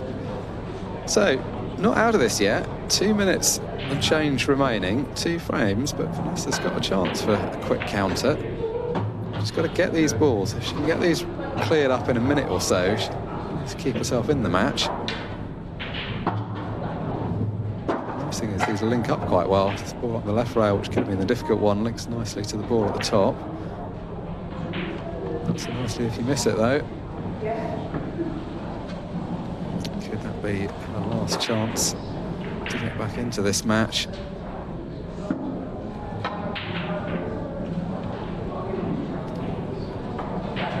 No, but time is certainly a factor now.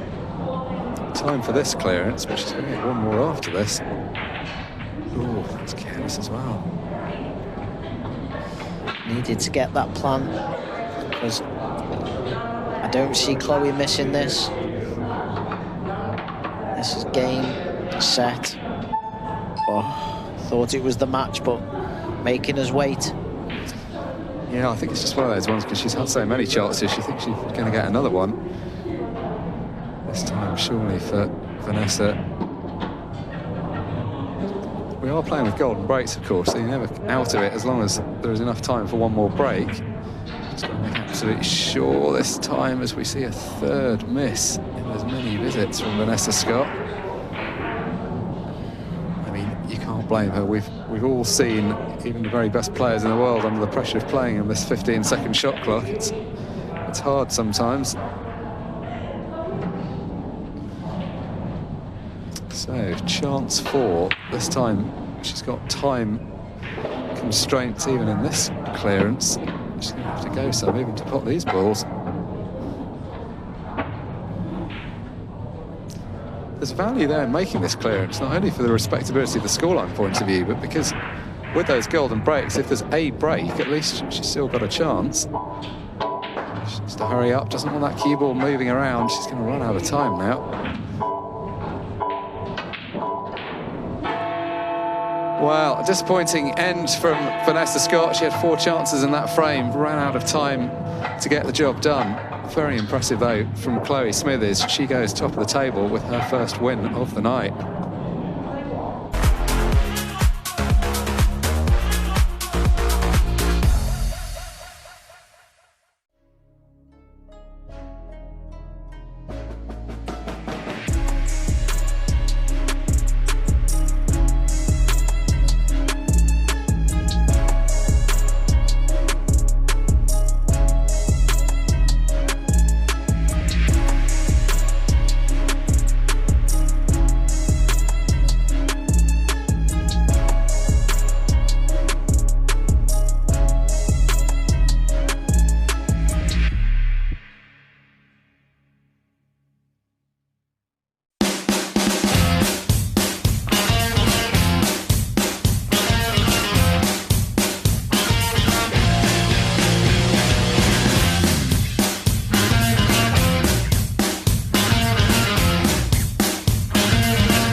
Something big is coming to your club. Ultimate Pool League UK is launching soon. A fast, exciting 14-week team league. Time singles matches, smart upscore handicaps keep competition fair for every player. For operators, fully digital, effortless, all handled by the UPL app.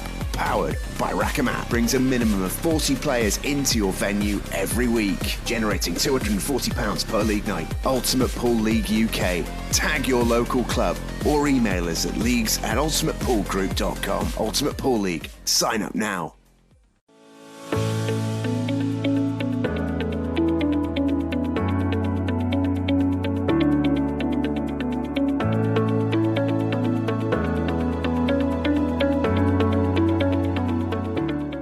Introducing the all-new Ultimate Pool Pro 15 pool balls powered by Dynaspheres. The official ball set for all Ultimate Pool tournaments. Unmatched consistency and precision with perfect roll technology. Developed with the best players in the world to elevate their game and your game. Available exclusively in the UK at ultimatepoolshop.com or from your authorised Dynaspheres retailer. Life doesn't always wait for a good time. Anxiety, stress, grief, they don't care about schedules. But your therapy can fit your life. Imagine talking to someone who gets it. From your couch, your kitchen, even your bed. No journey, no traffic. Just real help from wherever you feel most at home. Omnia's online therapy brings you experienced therapists with sessions that work around your schedule. Transparent pricing, no hidden fees. Just support that's affordable, accessible, and comfortable. Take the first step today. Visit omniahealthgroup.com.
And welcome back to the 36 Vegas Women's Champions League. Mark Shepherd and Liam White with you as we reach the halfway point of the competition.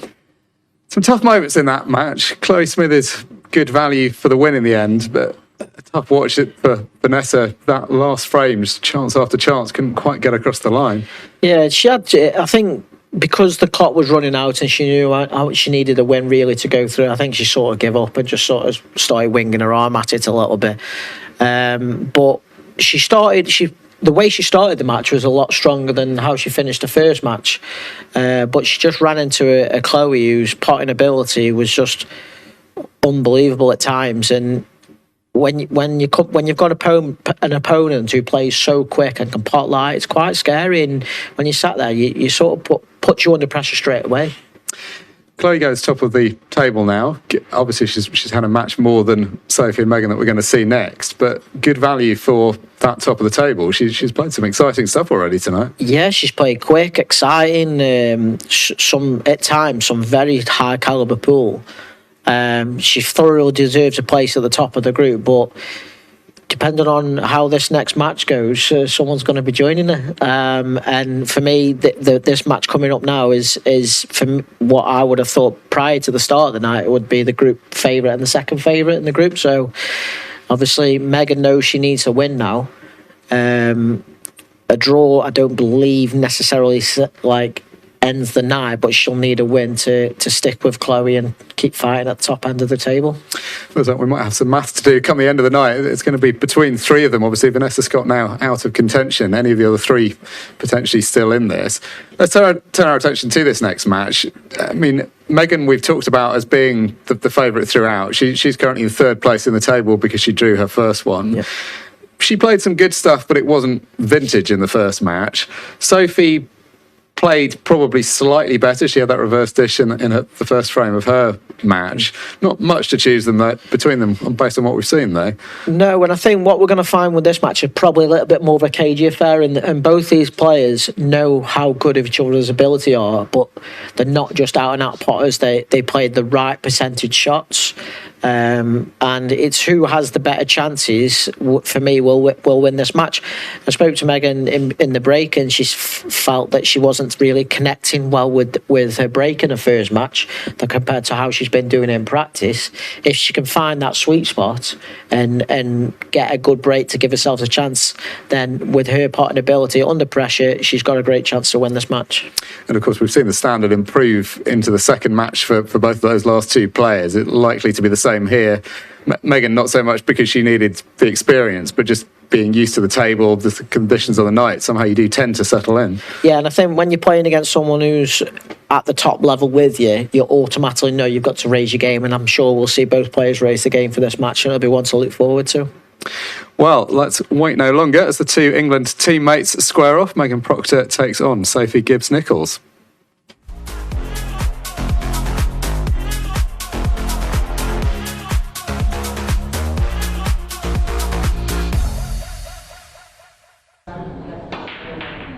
Into the arena for match 4 of the night. Sophie Gibbs-Nicholls on the left-hand side of the arena, Megan Proctor on the right. Both of these two experienced England internationals, both experienced Ultimate Pool Pro Series players. Megan has won the lag, and we'll get underway in frame 1.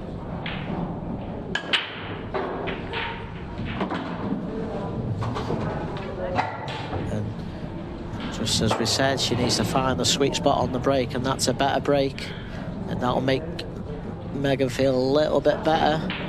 Can she capitalise and get a run out? There's an argument for either colour set. Megan's just called her extension there.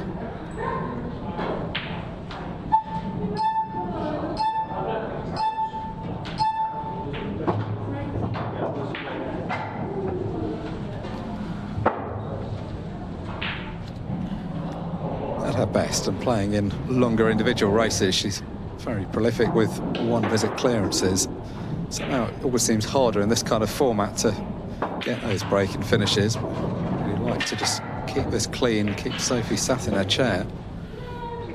It's a little bit unfortunate there. It was good vision to see that potting the one over the middle and going into the two, but if they did plant, there's an argument you could have just rolled it in and let men play position on the plant.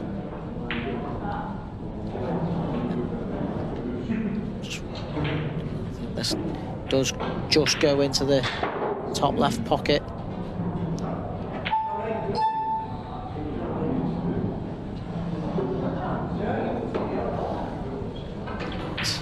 Opportunity over to Sophie, but she'll know the finish isn't quite there on reds. May opt to look for a safety shot and just contain this frame.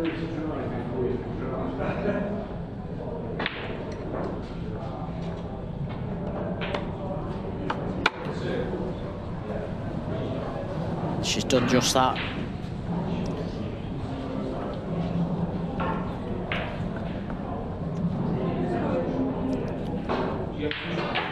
And I think we're going to see in this match, the first frame will finish. I can easily see 7 or 8 minutes before this first frame's won, because I think both players know how important it is. Just feels a very important match generally.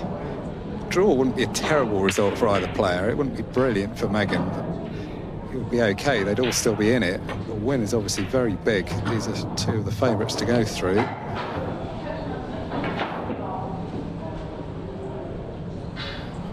Yeah, I believe if this finishes a draw, then for Megan to have a chance of going through, she would need a draw between Sophie and Chloe, and would have to then beat Vanessa, and it would be a 3-way 6 red. That could be entertaining. You've been advocating for this for a couple of weeks now. Your patience could be rewarded. I mean, it does actually feel like the kind of group where there are 3 players here. It's very hard to make a case between any of them right now. It wouldn't be a shock result by any means.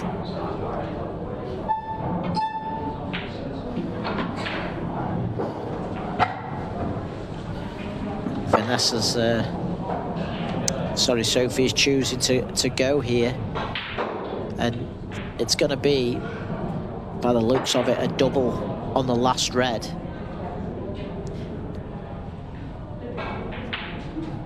I think she's right to go. I think she is forced to attack here. Doesn't get the pot though.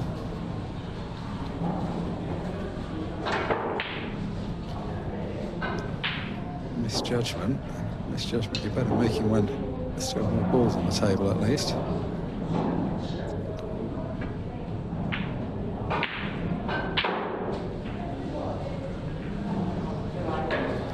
Nerves still at play. It wasn't an easy shot, but that's what you would have expected her to get closer to.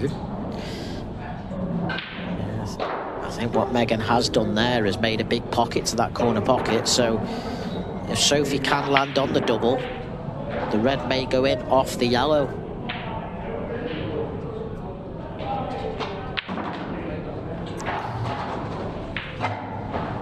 So for me here, it's just about giving yourself a chance. Pot this into the middle and top the cue ball down the table and land on the double.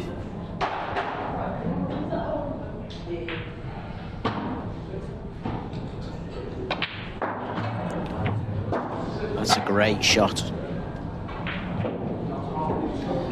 Yeah, a bit unlucky with the outcome. That was a huge piece of cueing to play at that pace. Had to find the pocket cleanly. I wasn't sure she had the angle. It looked like she was too straight for that, but really forced the cue ball down that side of the table.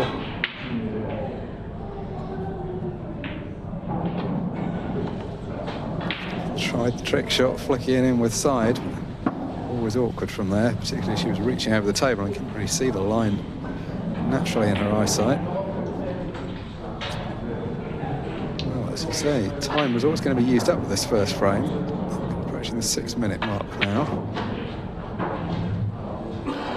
Finally, though, a fairly clear-cut chance for Megan to do something. I'm just wondering whether Megan does actually fancy this finish, or is it worth pulling back slightly? Because take the one over the bottom left now, and then you've got 2 tricky balls down the rails which are missable. Yeah, I mean, you've kind of got to play it this way to open the pockets up, but now you're leaving the difficult stuff until last. I suppose you can play it with some element of safety, but if you do that, you're not in prime position for your next shot. Yeah, I think Megan has to accept here there's too much travelling with the cue ball and try and just take the pocket.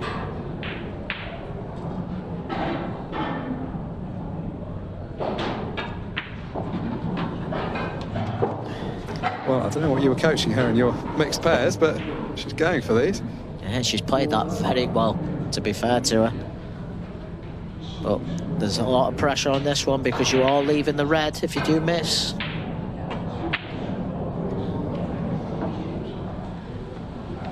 Well, having played so well, she'd played some great shots already in that finish, including the yellow before that.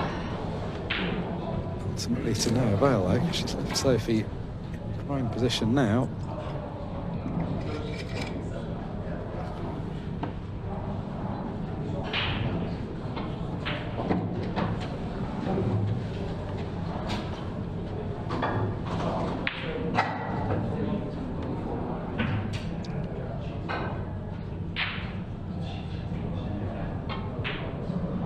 It's a steal from Sophie. Takes a 1-0 lead. And remember, Sophie won her first match and she's yet to drop a frame tonight. Yeah, she was always going to be a dangerous contender tonight, but she's really stamping her credentials now. That could be a big frame. It's only 1 frame and there is still plenty of time. It's the fact that they both had multiple chances there. I mean, it was a brave attempt from Megan. When she had 2 yellows left, there was a reasonably easy safety shot. She could have bumped the yellow over the pocket and left the white frozen to the left rail, using the 8 ball as a snookering ball. Decided to play positively, though.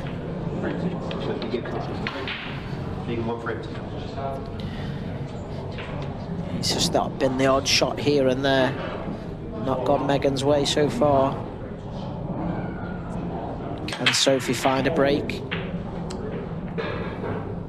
It's well hit, but no ball, and red's all the option with just 1 tied up. Can leave an angle early to try and develop that.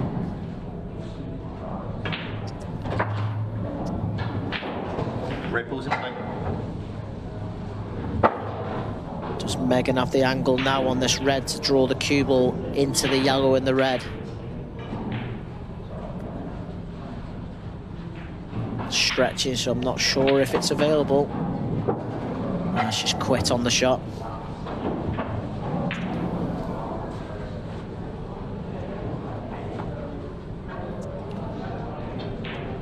Does the red sneak past the other one into the middle?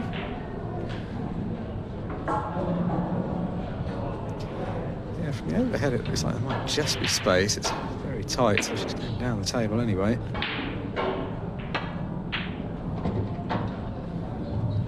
And she's found the line.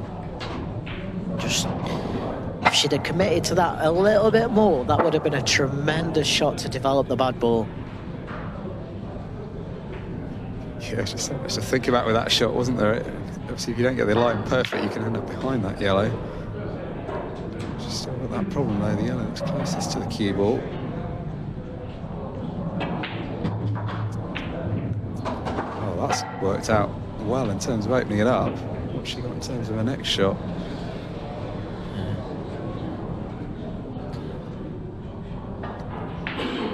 A little bit unfortunate of how they've come out. Extension called.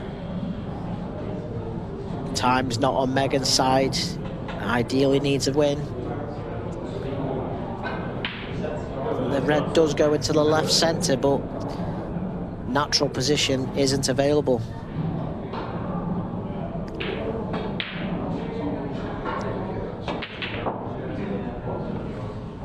Oh, I'll tell you what, that was a well-hit shot, and she has landed on the red.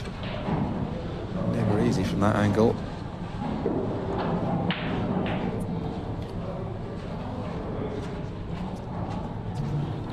Just wondering, do the yellows plan down the rail? And if they do, Sophie can try and land on them early.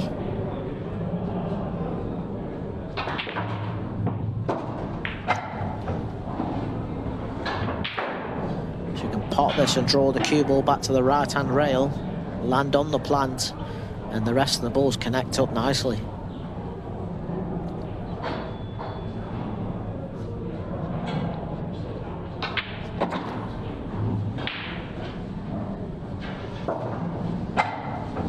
Nice ball in hand, perfect.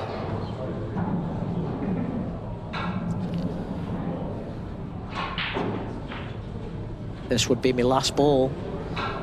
Doesn't need to play this now while you're on the plant.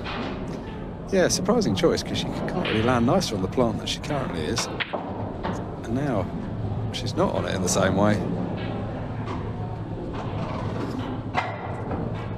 I think if the angle was the other way on that pot, I agree with the shot, because you'd be able to draw the cue ball back up that rail. But being the other side, is she's landed in this position, I don't think she can get better on that plant than what she was on the shot before.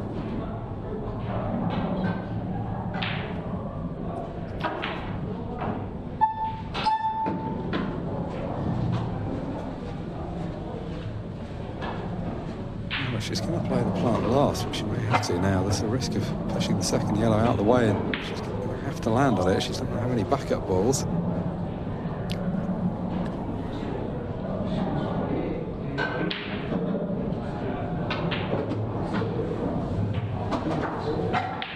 She's on it, but the problem here is if you get the plant, you're likely to snooker yourself behind the red with the cue ball.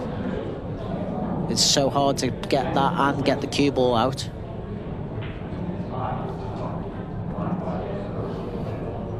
Yeah, that red play is big now.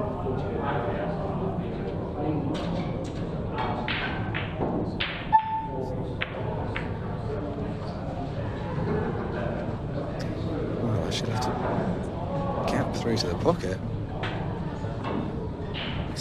This all depends. Does this red pass off the yellow into the corner pocket? And if it does, Megan's favourite. If not, Sophie's still in control. And with only 6 minutes left of the match, it feels to me like this is a must-win frame for Megan to have a chance of staying in the night.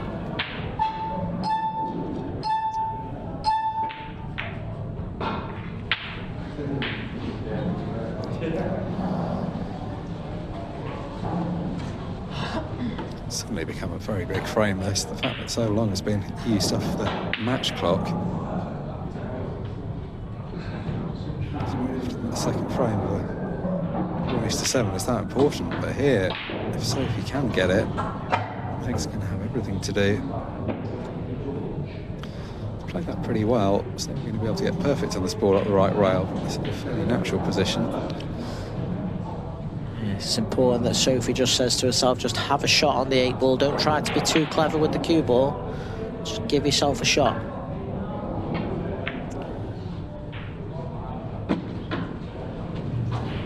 She's played it pocket weight and done just that.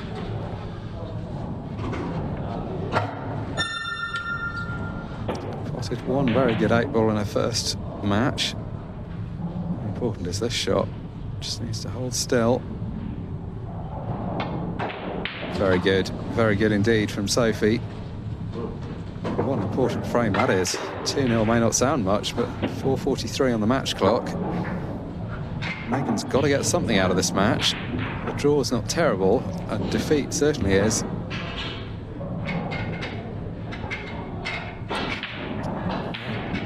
Megan's capable of it, needs to stay positive and keep on fighting. A draw doesn't necessarily eliminate her.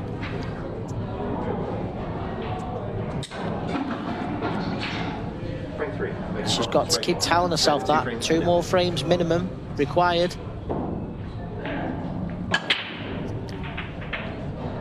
15-second shot clock in play.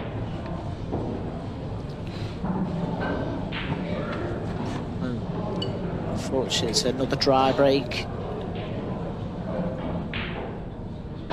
It happens on a Monday night every now and then. Sometimes it just doesn't go your way.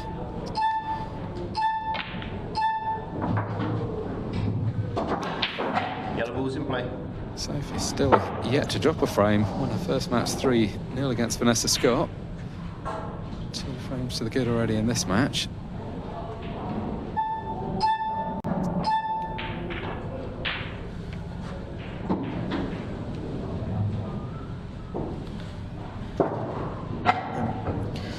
Sophie's done well here. She's played the right percentage shots and she's looked solid throughout. She's not really made any major errors.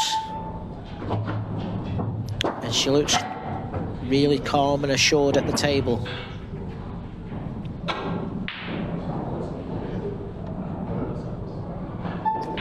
Yeah, it's that assurance that we talked about at the beginning. That's really been the hallmark.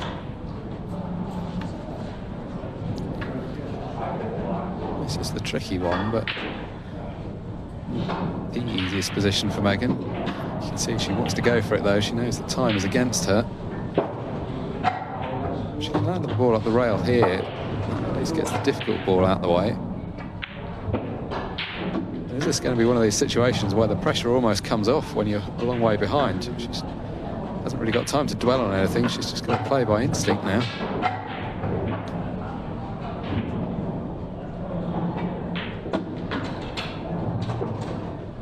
It's a nice flick off the middle jaw.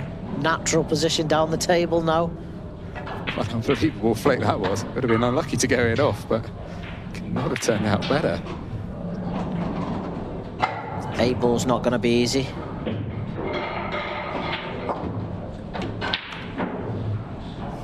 It's playing a good shot to get on it as well. She has. Hasn't got the full pocket, but it does go to the middle. Well, makes it look easy in the end.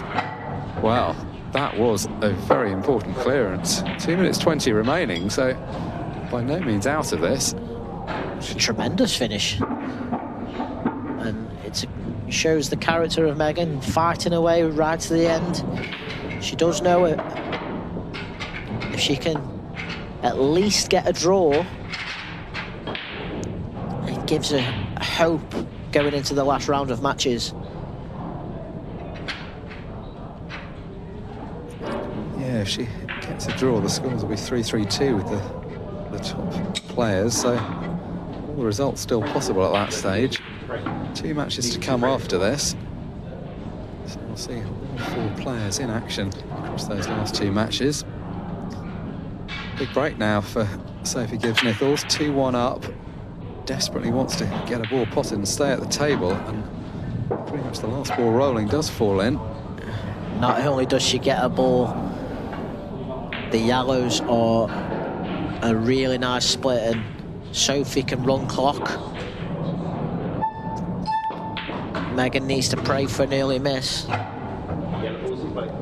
And Sophie's not called for an extension, and I don't know why she hasn't, and just take another 15 seconds off the match. Yeah, just in case she misses. We saw this in the first match, didn't we, against Vanessa, where it didn't matter so much there because she had a big lead, but you questioned at that point why she hadn't called an extension. This time it matters more. I mean, she's obviously not expecting to miss, but now she has called the extension.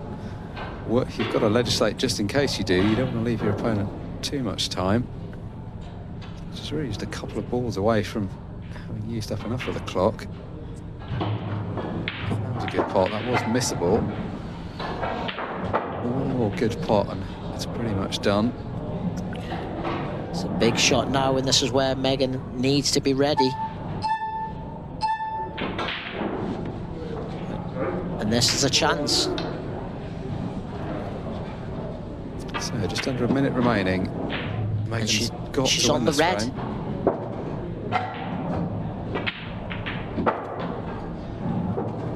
Well, could we see a buzzer beater to stay in contention in this group? Got to get on with it.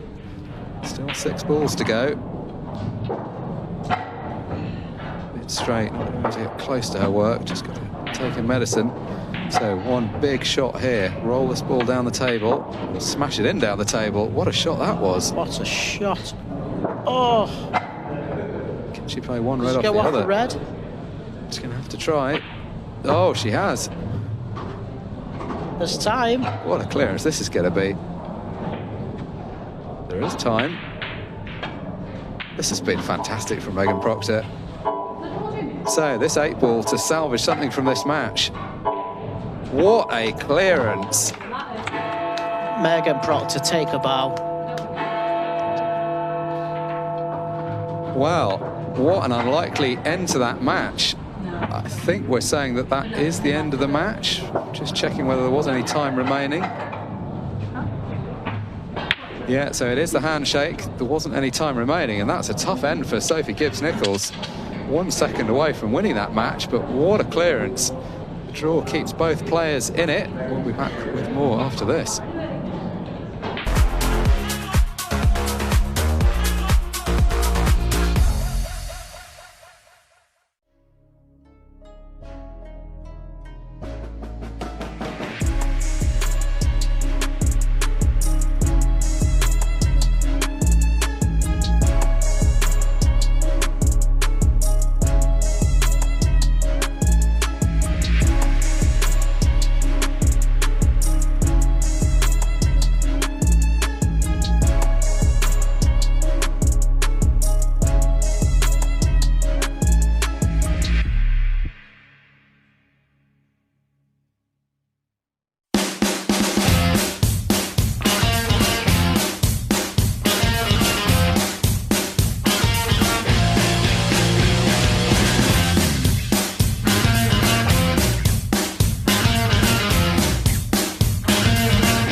Something big is coming to your club. Ultimate Pool League UK is launching soon. A fast, exciting 14-week team league. Time singles matches, smart up-score handicaps keep competition fair for every player. For operators, fully digital, effortless, all handled by the UPL app. Powered by Rackham app, brings a minimum of 40 players into your venue every week, generating £240 per league night. Ultimate Pool League UK. Tag your local club or email us at leagues@ultimatepoolgroup.com. Ultimate Pool League. Sign up now.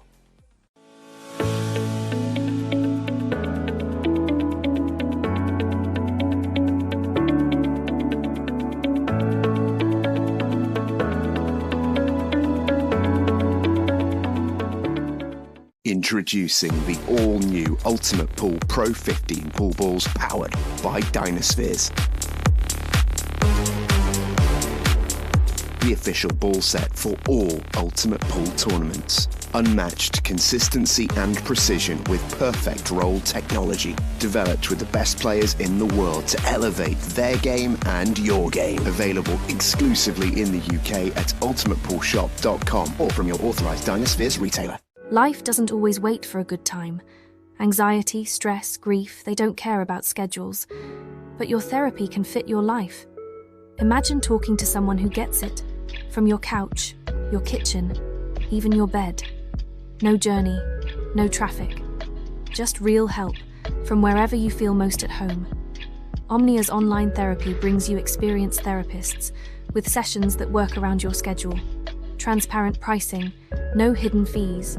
Just support that's affordable, accessible, and comfortable. Take the first step today. Visit omniahealthgroup.com.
Well, how was that for a buzzer beater to save the night for Megan Proctor? It looked like Sophie Gibbs-Nicholls was going to run out 2-1 in that match, but Megan, with that clearance at the end, I mean, such a crucial finish and such a difficult finish from where she was. Yeah, it was unbelievable, edge of your seat stuff, and I think it was back-to-back finishes as well, and it wasn't just the getting the finish with the clock, it was some of the shots. The queuing was unbelievable. The cue ball was travelling, but I don't think that mattered, and it added to the drama. I think if Sophie can watch that back, she might be able to run the clock a little bit better. Probably played the shots a little bit too early at times when she could have used the full 15. But that's experience, and you can't emphasize that Megan's going to knock in finishes like that to stay in the night. And I've just spoke to her in the interval. She thought she was out. She didn't realise. She hasn't done the maths properly. She didn't realise she's still got a chance of squeaking through. Yeah, well, we'll come to that in a minute. She's still got a very, very real chance. I mean, if we look at the group table here, Chloe Smithies and Sophie tied at the top, but Megan's going to be playing next. She's playing against Vanessa Scott. Good chance of a win. Obviously, by no means a formality, and we wouldn't want to write Vanessa off for a moment. But if Megan could get something out of that, she would actually go top of the table. Then the other two would be playing.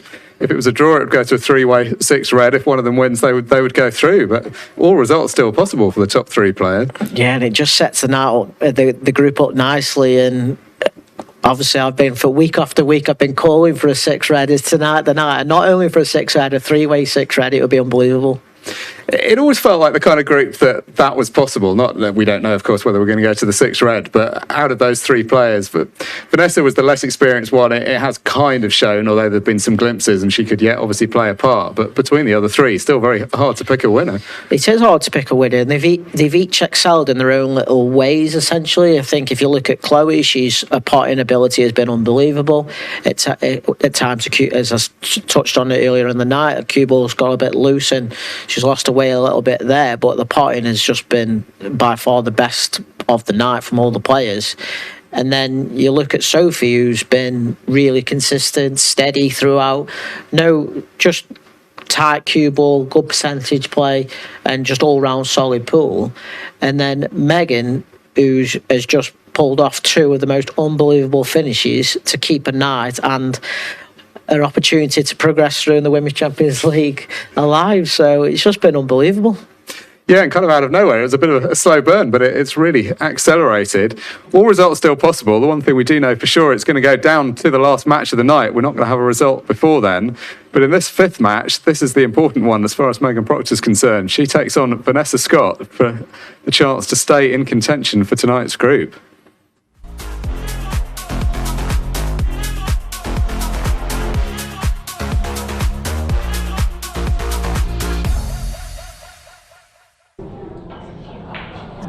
So, a must-win match for Megan Proctor. She takes on Vanessa Scott, who currently sits at the bottom of the group table. Vanessa got much better in her second game. She hasn't got the pressure of trying to play for the win anymore, but she's certainly going to want to get something out of the night. For Megan, though, she thought she was out, but with that buzzer beater, she's still in this. It's a better opening break. It's a very good opening break, and choice of either colour set. Personal preference would probably be yellows.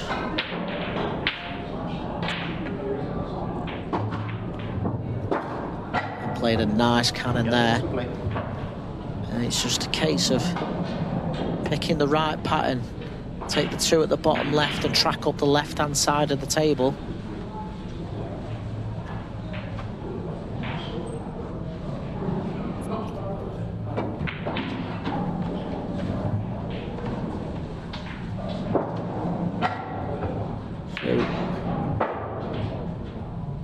The key to this finish and whether Megan will get out is, can she play the right position shot here and land perfect on this yellow? I think she's just got a little bit too much angle.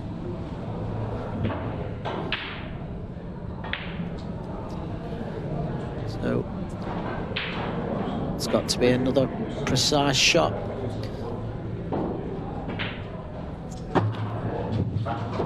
By trying to get precise, she's lost the cue ball and gone and off. You can see what she thinks of that. It's a surprising mistake. I mean, it was only because she was trying to be precise. It wasn't just because she'd completely misjudged it. She was going to get close to the pocket. She didn't want to be that close. Vanessa Scott, this is one of those sort of relaxed positions. She's got off to a bad start. She played better in her second match. This time she's just going to want to show she can do something. She's come a long way to play in this tournament. To win a qualifying event to get here. I know she's a good player.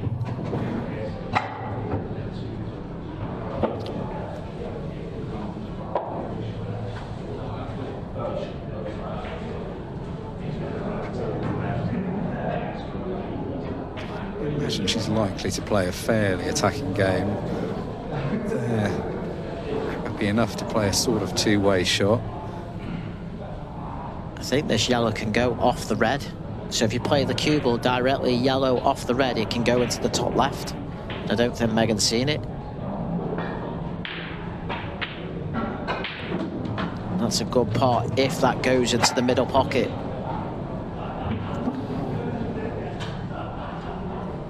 From the camera angle, it doesn't look like it does, but from the way she's played it, it must go, surely.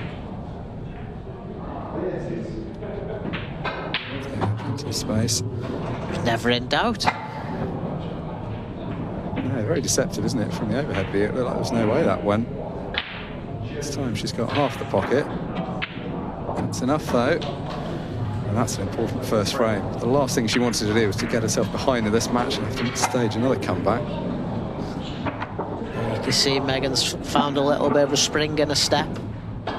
And even if she does end up going out tonight, what she's got to tell herself is she's undefeated and she's played better as the night's gone on. And it's something to take forward into the into the upcoming tournaments.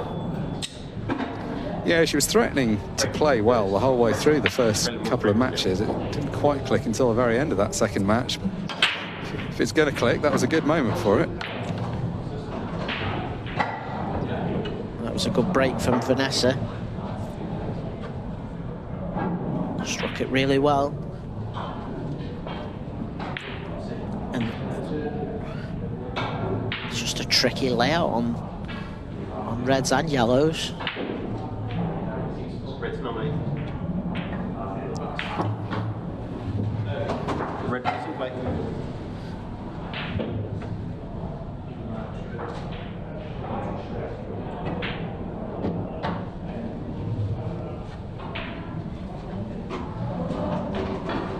To be a thin cut down the rail.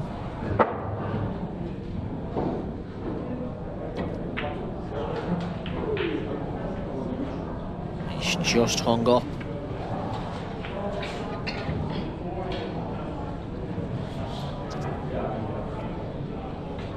If it was Megan, I'd be looking to play. This is a shot to nothing. You can play the loss of turn, but if you get the skill shot, you still got a chance on yellows.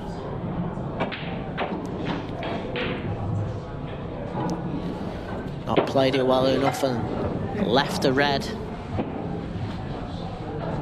but it doesn't give natural position. This is pretty awkward. She's got an easy enough opening shot, but on earth you play the first ball in a way that you have any kind of sensible shot on the remaining two.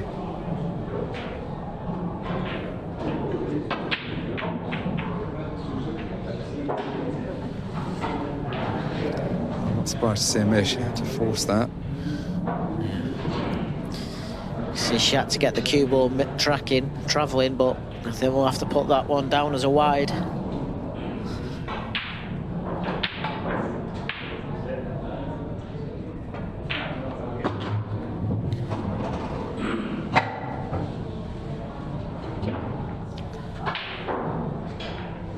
If Megan can claim victory in this match, it sets the final match of the night up nicely. Yeah, it's going to be a great end to the night one way or another. Regardless of the results of this match, Sophie and Chloe are going to be playing for the group win.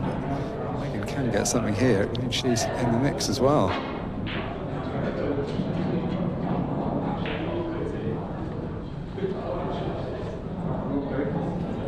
fun thing with these groups, the fact that you're never really out of it until the very end. Occasionally we see people dominate and win all their matches and do it the easy way. So often we see some element of drama coming into the last match of the night.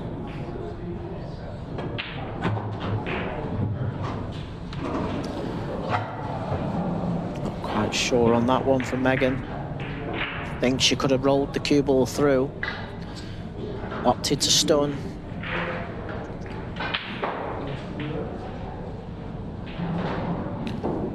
Cue ball travelling. Cue ball travelling. Wow. It's actually perfect.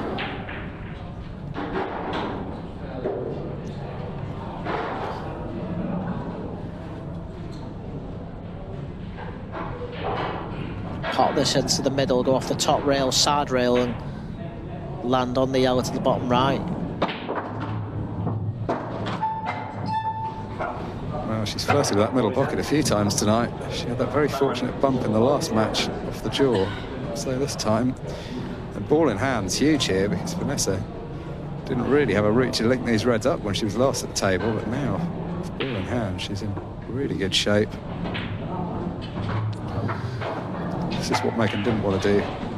She wanted to just run this out, get 2 or 3-0 ahead and be able to relax, but looks like Vanessa's going to have the chance to get back on level terms. I'm sure Vanessa wants to play spoiler and get herself a victory tonight. Key 8 ball. Got to stay true on the shot and cue it through. Didn't quite commit to that, and as a result got across it. So another lifeline for Megan. She's ahead in this match, but she'd really love that 1-0 to be a 2-0 lead. Just give herself a bit more comfort. That's a good shot. She's been really good with the pressure balls. She made 1 or 2 positional errors, but standard potting has generally been pretty good. Yeah, she's really solid on the cue, and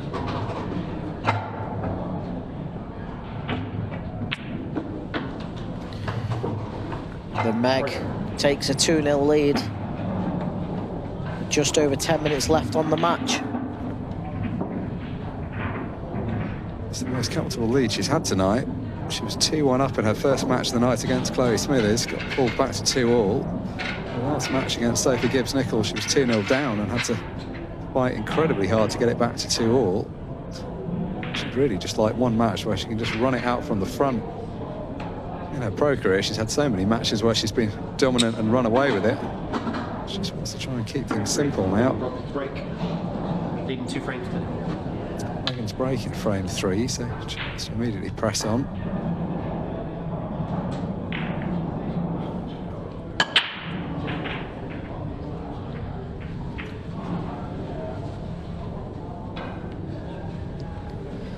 That's another dry break from Megan, and that's a great split.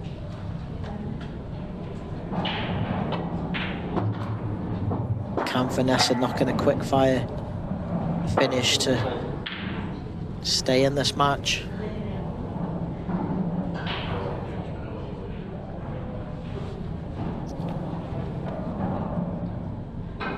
Still plenty of time.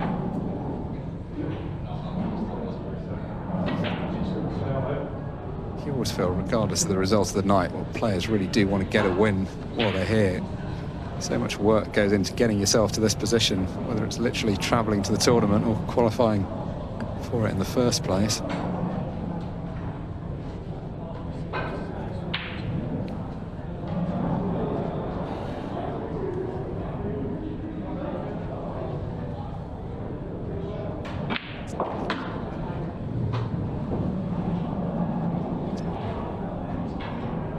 Just wondering what Megan's plan is for the 8 ball over the bottom right. Is it the red down the rail to open up the pocket that's on the right hand side of the table? It can't be, because she's going to pot it now.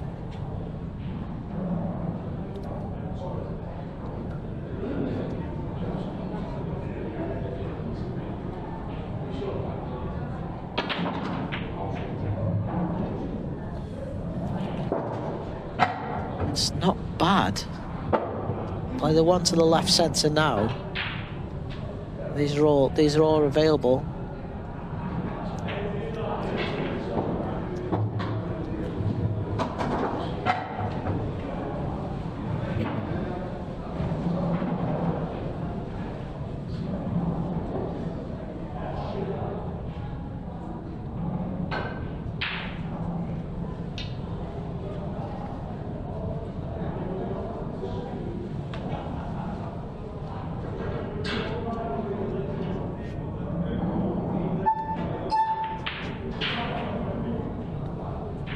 It's okay.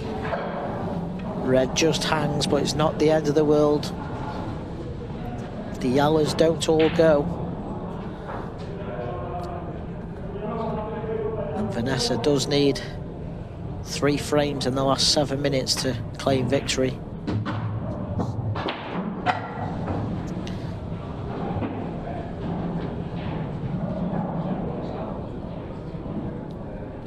Sure, not a particularly useful result for either of these players.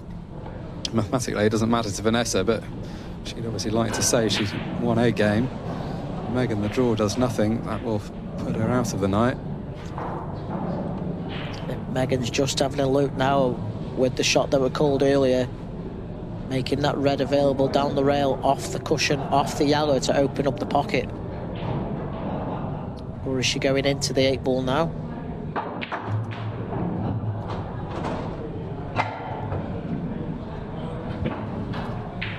Well, good news, bad news. Unfortunately, the bad news is that she's tied up another red.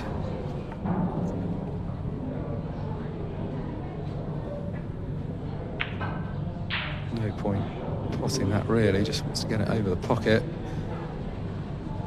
It's in good shape though, of course. 2-0 up, you don't mind getting involved in a slower frame like this.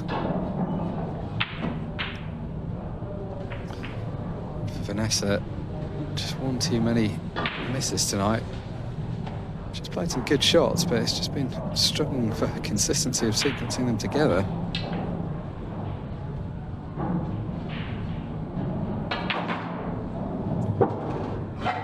Quite a brave shot there. She didn't necessarily have to go after it. She could have just left that ball there and played to open up the red that was tied up next to the yellow. Try and play that shot again and go through the gap without hitting a ball. Doesn't want to move the ball over the top right, so it's now going to just try and develop this. Doesn't really mind if it takes a while. She can mess around in this corner for a bit. That's no great problem.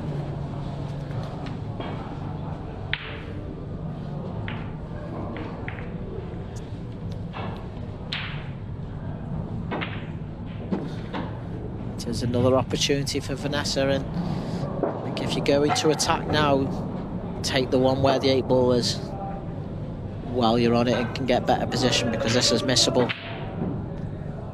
And that's what she's done. Or has she? Has she?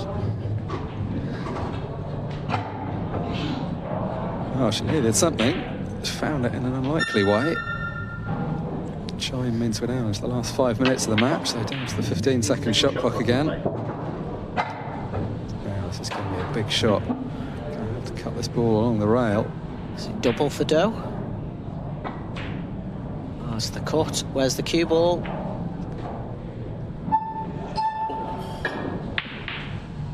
Oh, she's angled off the ball along the bottom end, I think. She's seen one at the top. Good luck getting position on here, Megan.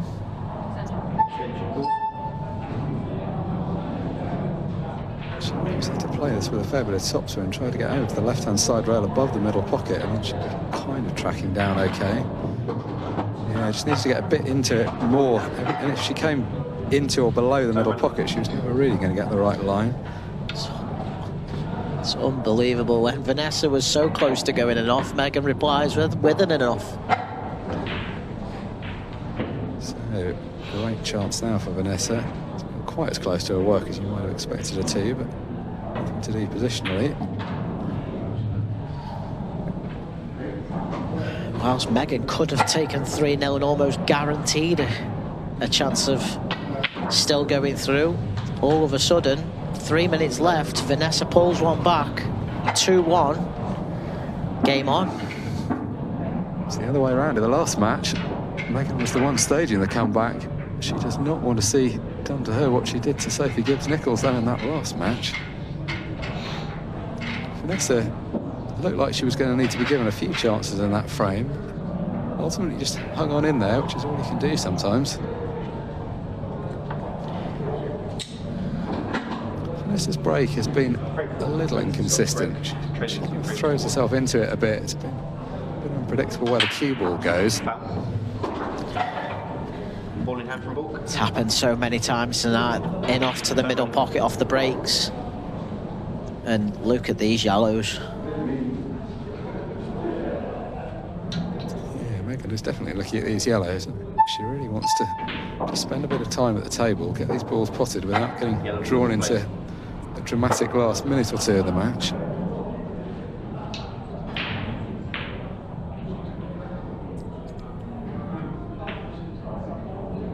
Played that well, to drift that in with a trace of side to hold position. It's dot to dot finish really. You can take top left, right middle, bottom right, left middle, down the rail, 8 ball into the middle pocket.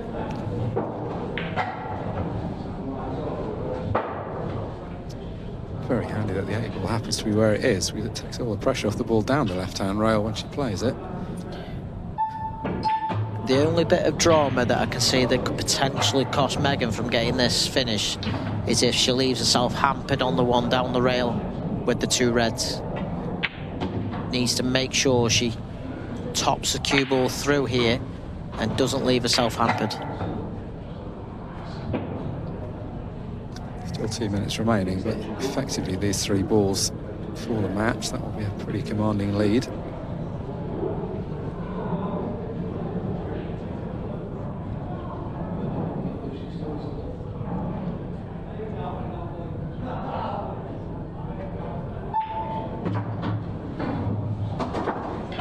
It's okay. She's slightly hampered by the second red, but at least she's not having to cue directly over anything. Also nothing to do positionally. You can just roll this ball in as she takes a lot of cushion. She's lucky that dropped. That wiped its feet. Well, a relieved Megan Proctor gets 3-1 up, re-establishes the 2-frame lead she's had for the last few minutes of this match. I thought for a moment she'd missed that yellow, which would have been very careless given the clearance she'd taken to get up to that point.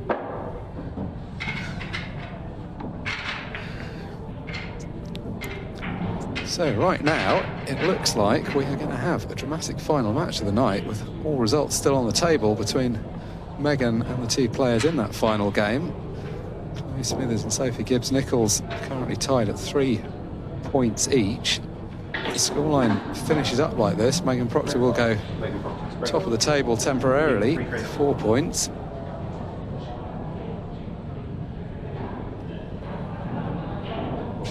Pace off here. The only thing she really doesn't want would be a golden duck. Anything else should be pretty much okay. She'll certainly take that. I think that almost cements Megan's place at the top of the group, if only for one match.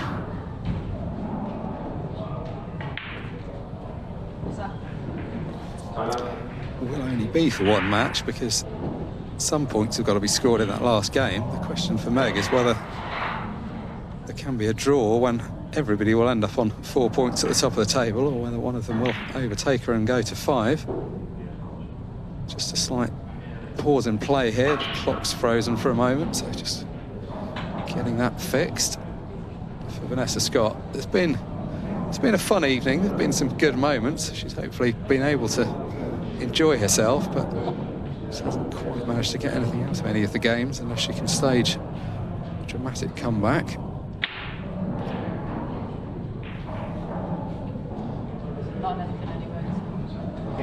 You hear Mega there, I'm not on anything. She's used her extension.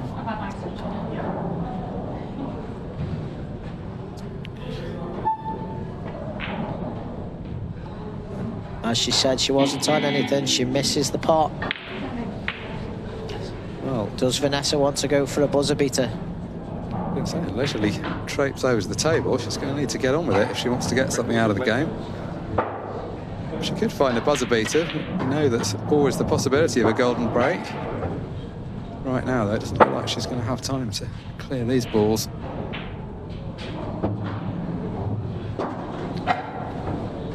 He's actually link up okay. She can drop the ball to the right centre, take them on to the top left.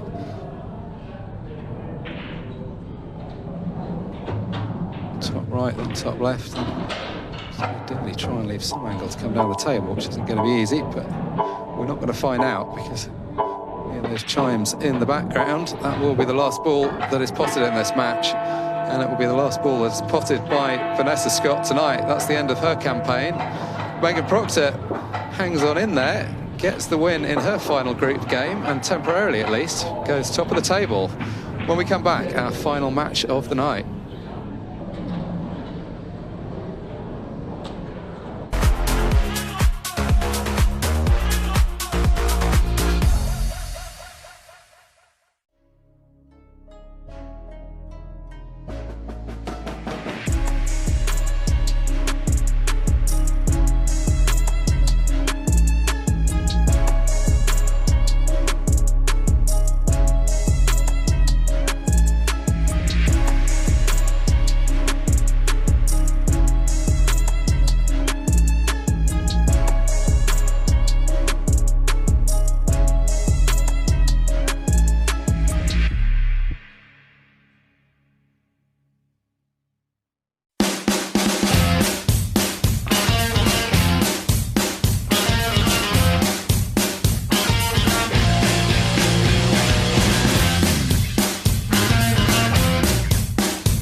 Something big is coming to your club. Ultimate Pool League UK is launching soon. A fast, exciting 14-week team league. Time singles matches, smart up-score handicaps keep competition fair for every player. For operators, fully digital, effortless, all handled by the UPL app. Powered by Rackamat, brings a minimum of 40 players into your venue every week, generating £240 per league night. Ultimate Pool League UK. Tag your local club or email us at leagues@ultimatepoolgroup.com. Ultimate Pool League. Sign up now.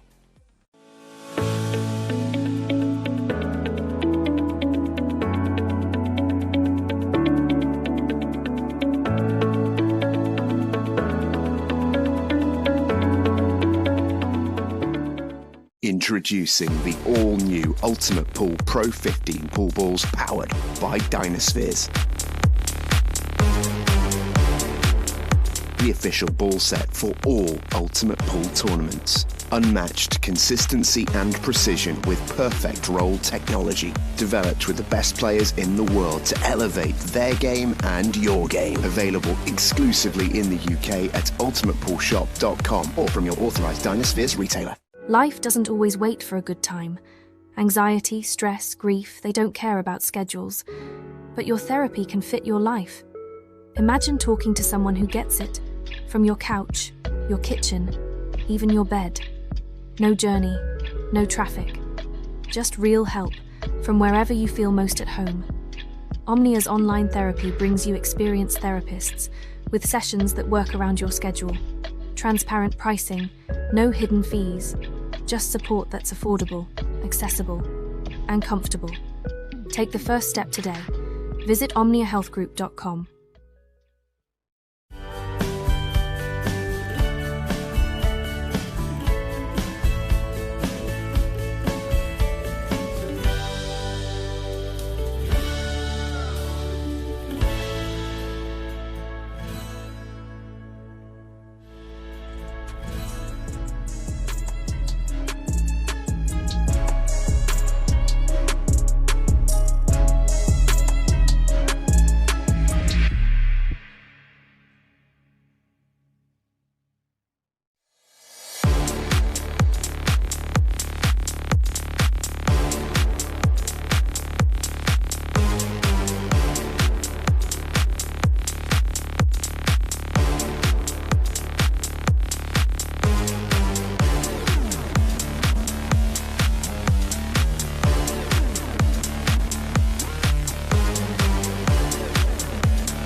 Well, we promised you a close group, and so it has proved to be. Megan Proctor, a couple of games ago, looked like she was absolutely out of tonight. Found that amazing buzzer beater to come back to 2-2 against Sophie Gibbs-Nicholls, and then with that win in the last match, goes through and is currently top of the table. She's on 4 points. The two players immediately behind her on 3, though, are going to be the ones that we see in our last match of the night. Sophie Gibbs-Nicholls takes on Chloe Smithies. By definition, somebody's going to get at least a point out of that. So Megan can't win outright, but she could very much get into a 6-red shootout. If it was to be a draw between Chloe and Sophie, there'd be 3 players on 4 points, or obviously if either of them win outright, they will go through and top the group. It's been a tough one to call from the start. It kind of feels like the finish we were expecting. Yeah, I think this would be an amazing finish. I think everyone at home watching now is rooting for a 6-red shootout. For the spectators anyway, but I think the 2 players out there will be wanting to avoid that for sure and try just concentrate on their own game. Don't overthink the situation. Concentrate on their own game and try and get the victory to top the group and go through. Almost the perfect end to the night in terms of the way the group's finished up. You always want something to be played for in the last game. Both of these players come into the last game with it in their hands, so they're not relying on anybody else. If they win the group. That's a nice position for both of them. They've just got to really focus on their own game. Yeah, exactly that. I think if you'd offered both players this going into the night, win your last match and you top the group, they'd have bit your hand off to take that. And knowing that even if they were to draw, worst case it's a 6-red. How have they been practicing it? Who knows? But yeah, no, I think the night has been tight. I think there's very little to separate the 3 players who can still all go through. So whatever happens, that whoever wins this match will deserve to go through. But if it's a draw, we're in for some fireworks. Something of a clash of styles between these two. We've seen Sophie's been the more measured player. Chloe's kind of gone for everything, plays super quickly. Kind of hard to analyse how those 2 styles are going to collide in this final game.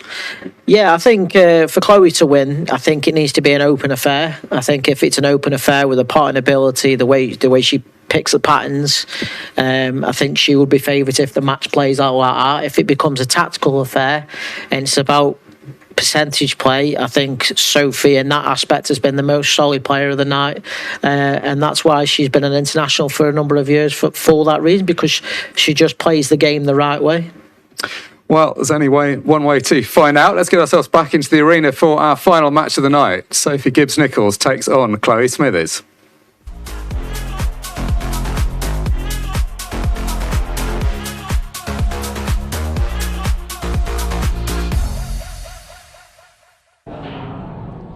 One final game for all the marbles. Chloe Smithies and Sophie Gibbs-Nicholls both have destiny, and if either of them win, they will top the group. If it's a draw, we will go to a 6-red shootout, a 3-way 6-red shootout, as we've just discussed, with Megan Proctor waiting in the wings. Sophie's won the lag. She'll break in frame 1 and finds a ball off the break. Finds 2 balls, in fact. There's 2 balls off the break and it's a tremendous split. As long as Sophie can pot the red to the top left. If not, the yellows all connect as that one passes the red into the top left. She's gone yellows. I can only presume it does go. And these connect up brilliantly. And we saw this in Sophie's opening match of the night. Opened up with a run out.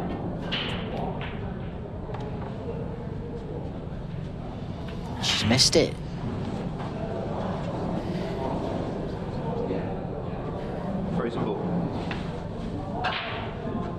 Well, if it went, it was tight.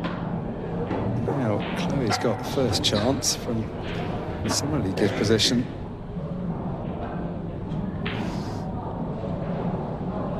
Real contrast of styles, as we were saying at the beginning. Sophie. 8 ball. Goodness me. Wow, that could have gone so wrong. It's gone pretty badly wrong, missing the pot, but how badly wrong could it have gone if that 8 ball went in?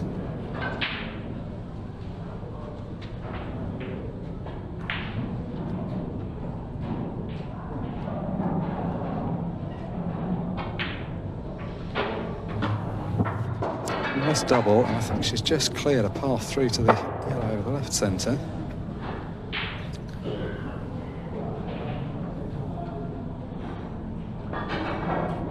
Maybe she hasn't quite got the path, she's going to have to go up the table. So she's going to have to bail out of this.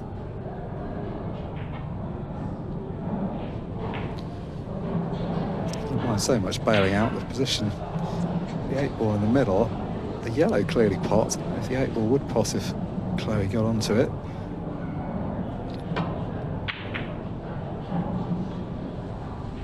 Her potting has been really good tonight.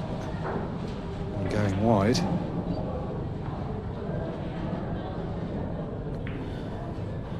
I think judging by the previous shot, we're just going to see Sophie just play cagey again. Just try and get a good cue ball.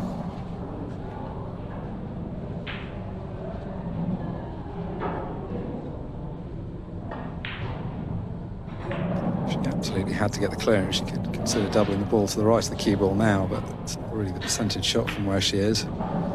Oh, has she overdone that though? That's a bad mistake. Referee Mark Goff hands Chloe the cue ball. This is so much easier with ball in hand. Yeah, and I do think the 8 ball does pass the yellow into the middle pocket, so I don't think that's going to be a problem.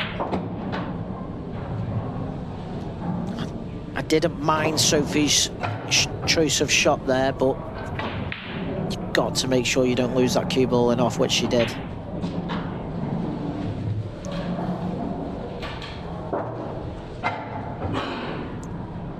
Should be taking this one. Key shot.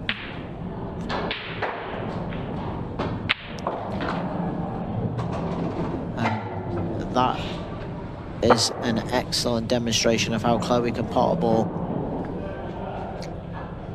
Yeah, with one or two minor exceptions, the sound of her potting tonight has been exceptionally good.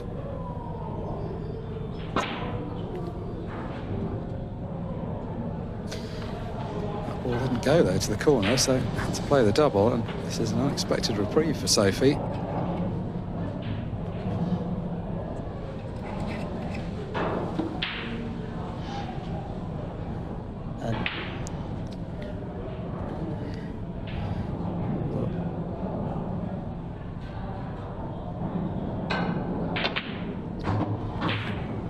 I can sense the nerves out there for both players. They know what a big opportunity this is. First ranking event of the season, and both can get, obviously either one wins the match, they're into the quarter-final.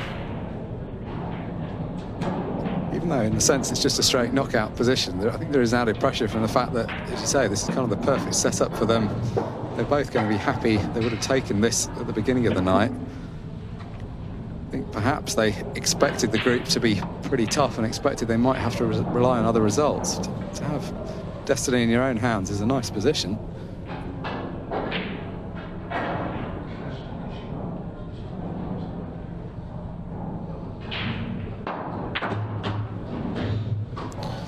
Played that well. Needs to commit to the pot. Position on the 8 ball isn't a problem.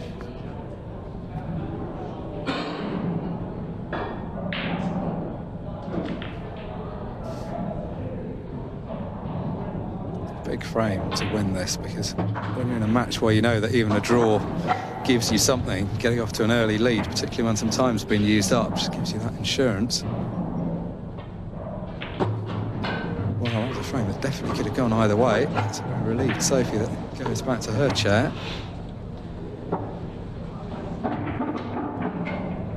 I don't think Chloe would be too bothered about that. It is only one frame and still 14 minutes remaining, so there's plenty of pool left in this match. Just get the sense there that it's all got a little bit more serious for Chloe now, but at the start of the night it's waving at the camera, and she knows now she's focusing in, and you can see it really means something to her.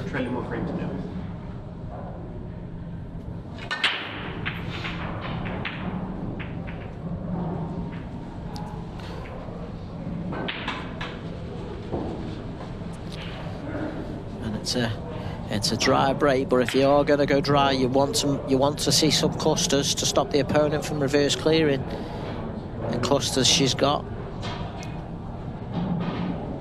Yeah, she does look a bit more serious around the table now, doesn't she, Chloe? Probably looked very carefree earlier on. She's in serious contention for this group.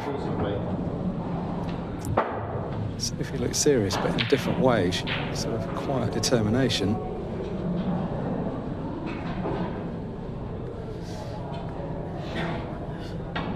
I think if I'm Sophie here, just pull back and just ask the question of Chloe.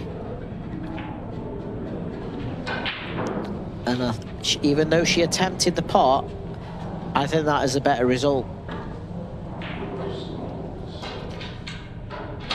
It's the kind of position where if you go for a clearance, you can end up taking off the loose balls and not get there. Particularly against an opponent that's shown quite a willingness to go for a clearance. You don't necessarily mind Chloe having a go at these.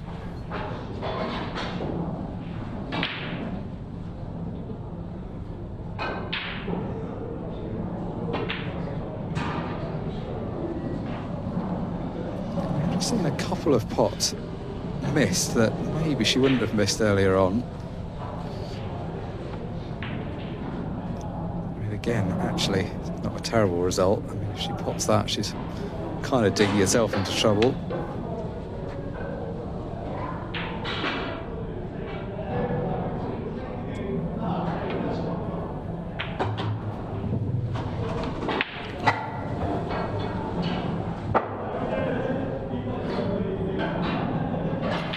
Sophie's front run both of her previous matches, 3-0 in her first game, and then opened up a 2-0 lead in the game against Megan before seeing that lead eroded into a 2-all draw at the end.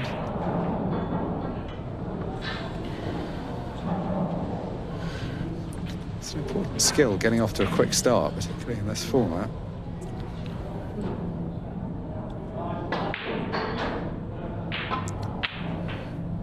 There's a few more, as you said, a few more misses creeping in from Chloe. She's sort of trying to force the situation.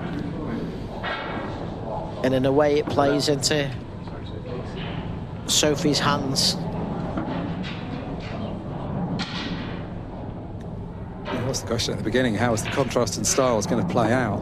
Right now it looks like Sophie feels very controlled, whereas Chloe looks like she's sort of lashing out, not necessarily in a reckless way. I think that's just the way she plays, but she just hasn't quite looked as refined as she did in her previous game.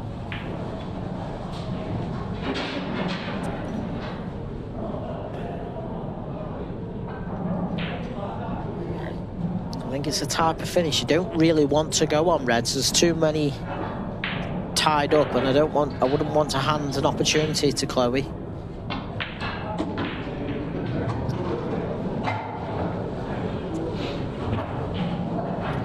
Yeah, in some ways you feel like the only way she's going to lose this frame is if she goes for these and opens the frame up. If she just keeps it tight, it's to her advantage. Obviously we're not at the stage when you're thinking about wasting time in the sense of running the clock down. Tight approach has generally proved right so far.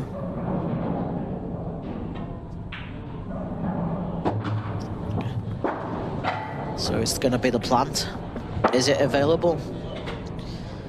If it is, you get the cue ball out the way of the yellow, you've got natural position.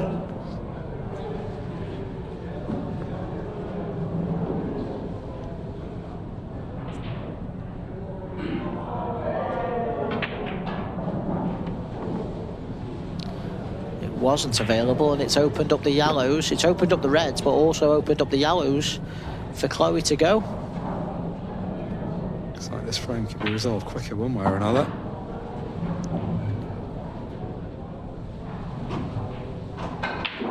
I think she has covered everything at the bottom end. That's a bit careless. Have to go up the table. It's the outside yellow. It has just about pot, so if she can play this in such a way, she needs to get past the middle ball.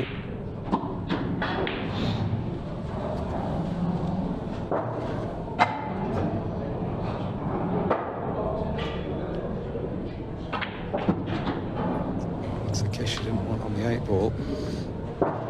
Have to go double now. I think originally the plan was to go down the 2 rails, but that's not an option anymore. It's tough from here.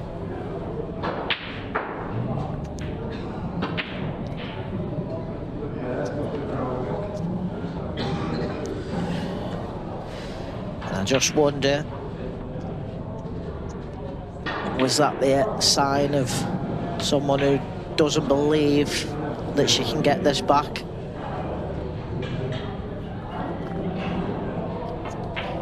Chloe hasn't been short of belief at any point tonight, but just a few signs in the last 5 minutes or so. She looks like she's finding the style of play she's up against just more difficult to counter. I mean, Sophie's actually playing fairly positively.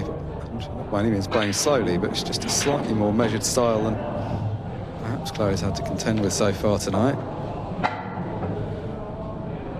She's slightly off angle. She can do with the natural angle being up the table. She wants to get close to the 8 ball. She's going to have to force this now. Should still be okay. On this table, you can make an angle from not very much. Yeah, she's done that well. Oh, I don't like the look of this. This is thin. Cue ball, top right. Can you avoid the in-off? It's one of those ones you should kind of err on the very thin side, really, haven't you?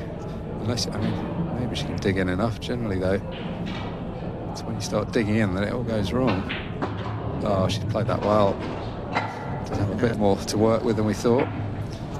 So, not comfortable, but a more comfortable position. Sophie Gibbs-Nicholls 2-0 up in a must-win match from her point of view. Must-win in the sense she wants to get this group 1 outright. The result's still on the table though. 6 minutes or so remaining once referee Mark Goff racks these balls up.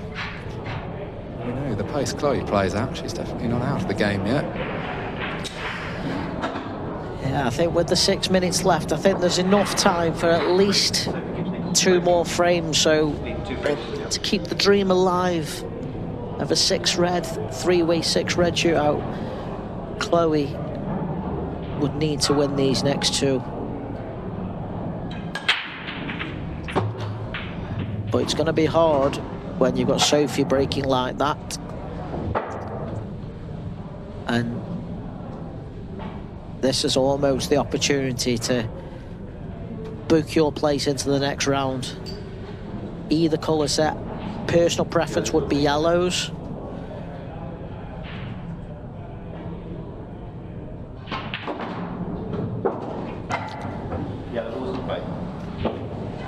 Wants to take the ones at the top of the table, so needs to play this with running the right hand side to flick the cue ball across.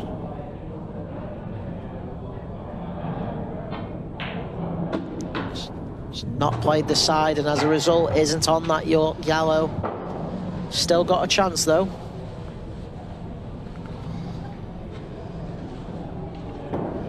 The thing that is slightly intimidating about Chloe, even though she hasn't played as well in this match, is that you just know how quickly she can turn things around. Sophie's obviously not going to be thinking about missing, but she is aware that if she lets her opponent back to the table, the game could turn pretty quickly.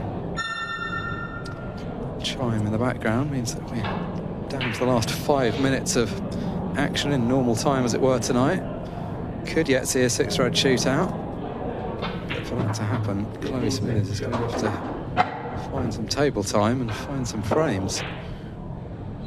The good thing for Chloe is if Sophie does miss and doesn't get position here, the reds are sitting. Extension called.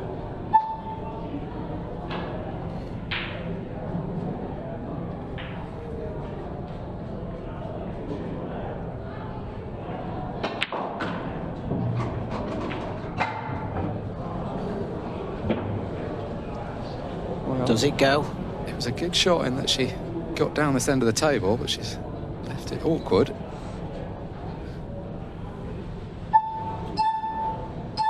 She's already used her extension, so she's going to have to play this quickly. Oh, very close to the time foul. Does just get it done in time, but to no avail. And exactly as you said, any miss was going to leave Chloe with a fairly open position. Oh, just didn't have an easy starter, and that one just goes wide. If I was Sophie here, just tie up the 8 ball, play the yellow on the 8 ball, just tie it up. Yeah, that's what she has done. The fact that her opponent needs 2 more frames, 3.5 minutes is quite a lot playing with a 15-second shot clock, but if she can just waste a bit of time in this one. Now what's going to happen to the reds? It's just what happens to the black.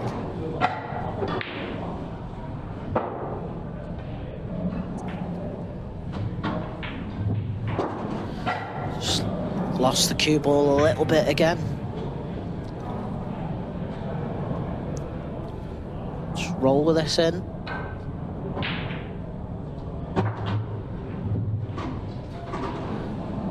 It's not getting any easier.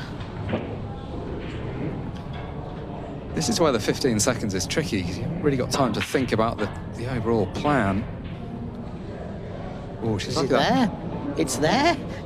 Oh, no way, surely. She's actually pretty lucky she didn't go in off there.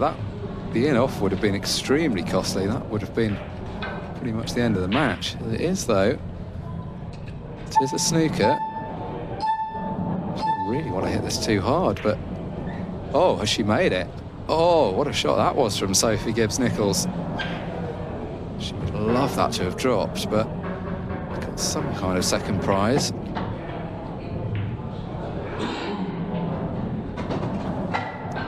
Chloe's going to have to take the lower ball, really, because she's not going to get back on it. Oh, how on earth did she hit that yellow like that and not potted either ball? So one very thin clip. Does she play it along to the corner? She has to play the clip. Cue ball was always going to be flying up and down the table. This double, effectively, to stay in the tournament. Anything other than this 8 ball going down, and Sophie's going to be in trouble. Chloe's going to be in trouble, rather.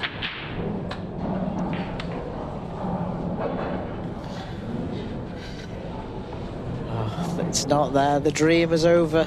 I'm sorry, ladies and gents. But Sophie is a worthy winner of the night. And she fully deserves to take that victory lap. She'd rather have left herself slightly better position on this and got it done without having to rely on the time.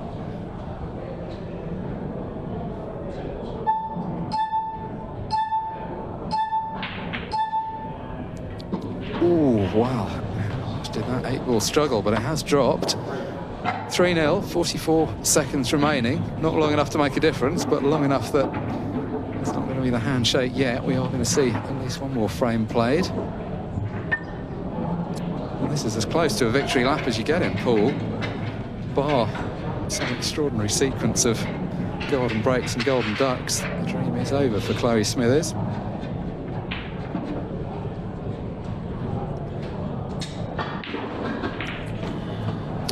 Argue about what the right result would have been. I think on balance of what we've seen, Sophie Gibbs-Nicholls has been a very worthy winner. She's played a very solid game in all 3 of her matches tonight.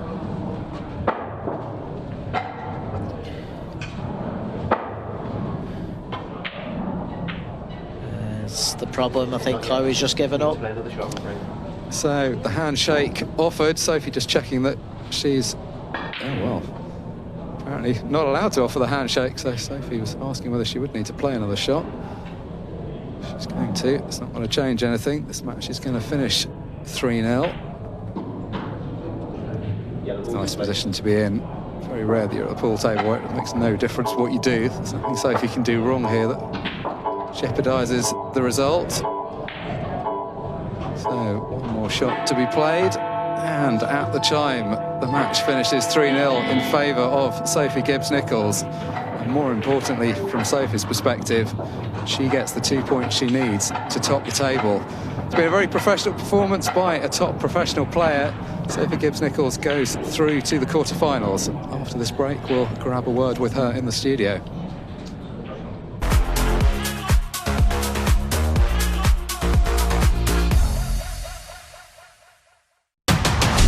Monday Night Pool, brought to you by 36 Vegas.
Something big is coming to your club. Ultimate Pool League UK is launching soon. A fast, exciting 14-week team league. Time singles matches, smart up-score handicaps keep competition fair for every player. For operators, fully digital, effortless, all handled by the UPL app, powered by Rackamap. Brings a minimum of 40 players into your venue every week, generating £240 per league night. Ultimate Pool League UK. Tag your local club or email us at leagues@ultimatepoolgroup.com. Ultimate Pool League. Sign up now.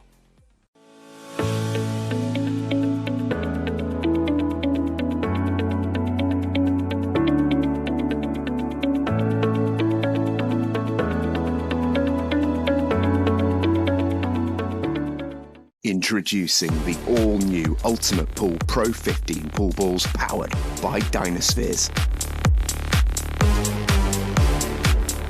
The official ball set for all Ultimate Pool tournaments. Unmatched consistency and precision with perfect roll technology. Developed with the best players in the world to elevate their game and your game. Available exclusively in the UK at ultimatepoolshop.com or from your authorised Dynaspheres retailer. Life doesn't always wait for a good time. Anxiety, stress, grief, they don't care about schedules. But your therapy can fit your life. Imagine talking to someone who gets it. From your couch, your kitchen, even your bed. No journey, no traffic. Just real help from wherever you feel most at home. Omnia's online therapy brings you experienced therapists with sessions that work around your schedule. Transparent pricing, no hidden fees, just support that's affordable, accessible, and comfortable. Take the first step today. Visit omniahealthgroup.com.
Monday Night Pool, brought to you by 36 Vegas.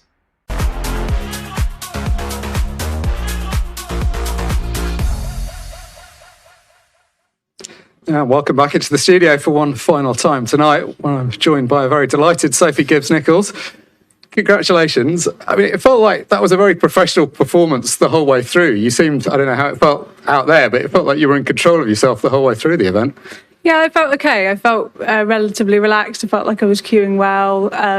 Clock management's hard. I think Meg pulled out a couple of awesome clearances against me, but maybe I could have managed the clock a little bit better. But yeah, I felt okay. That second match felt like it could have been the defining moment. Your first one, you won 3-0. It seemed like you were in control. I mean, there's some moments that could have gone differently. The second one against Meg, you'd won 5 frames in a row. Effectively, by that point, you went 2-0 up. You must have been thinking, this is going well. And then it was like something clicked. She just seemed to get in. I mean, she was flying them in from the lampshades at the end of that clear. Yeah, absolutely. I think it's not like me. I mean, I didn't take my foot off the gas because obviously she pulled out some awesome clearances, but I think I relaxed too soon. Actually, I should have, managed the clock better and, but fair play to her, like she pulled out some great clearances and that, I know she's capable of that. So the clock management is a tough thing because in theory it sounds easy. It's like just play a bit slower when you're ahead, but it's not quite that simple. And you obviously don't want to knock yourself out of the rhythm. You've still got to play the right shot. Yeah. And, again, we haven't had that much experience of the 15 seconds, of the 20-minute match clock. This is relatively new to all of us. So I think I try, not to give myself a hard time, although I'm frustrated because it could have cost me. I'm like, actually, I'm quite new to this, so don't give yourself a hard time for it. Well, especially the learning experience is so much easier when you win the match because you could reflect on it before the next time around. Yeah, I would have been kicking myself otherwise. Yeah. It was nice, obviously, going into the last match of the night. It can be a rare position in these tournaments. The destiny was in your own hands. You just had to get a win out of that. Did that make it a bit easier in a sense you knew what you had to do? Yeah, but also pressure because I guess I think was Chloe in the same position as me, so we both needed the win, I think. So it felt like quite a lot of pressure. The first frame was a bit dodgy for sure, and then I guess obviously as I went ahead, I relaxed into it. But I thought, well, hold on, don't let Chloe get back in the way Mega got back in. So maybe I was a little bit just more alert to it and aware of the match clock a bit more in that last match. Yeah, I mean, we said a couple of times in comp, she was kind of a dangerous opponent, Chloe, because even though I don't think she fired quite as much in that last one as she had previously, but you must always feel like she's somebody that could just step up and smash them in 30 seconds flat. Yeah, absolutely. She's, like Meg, very capable of making, super quick clearance. So you've got to be, on your guard for sure.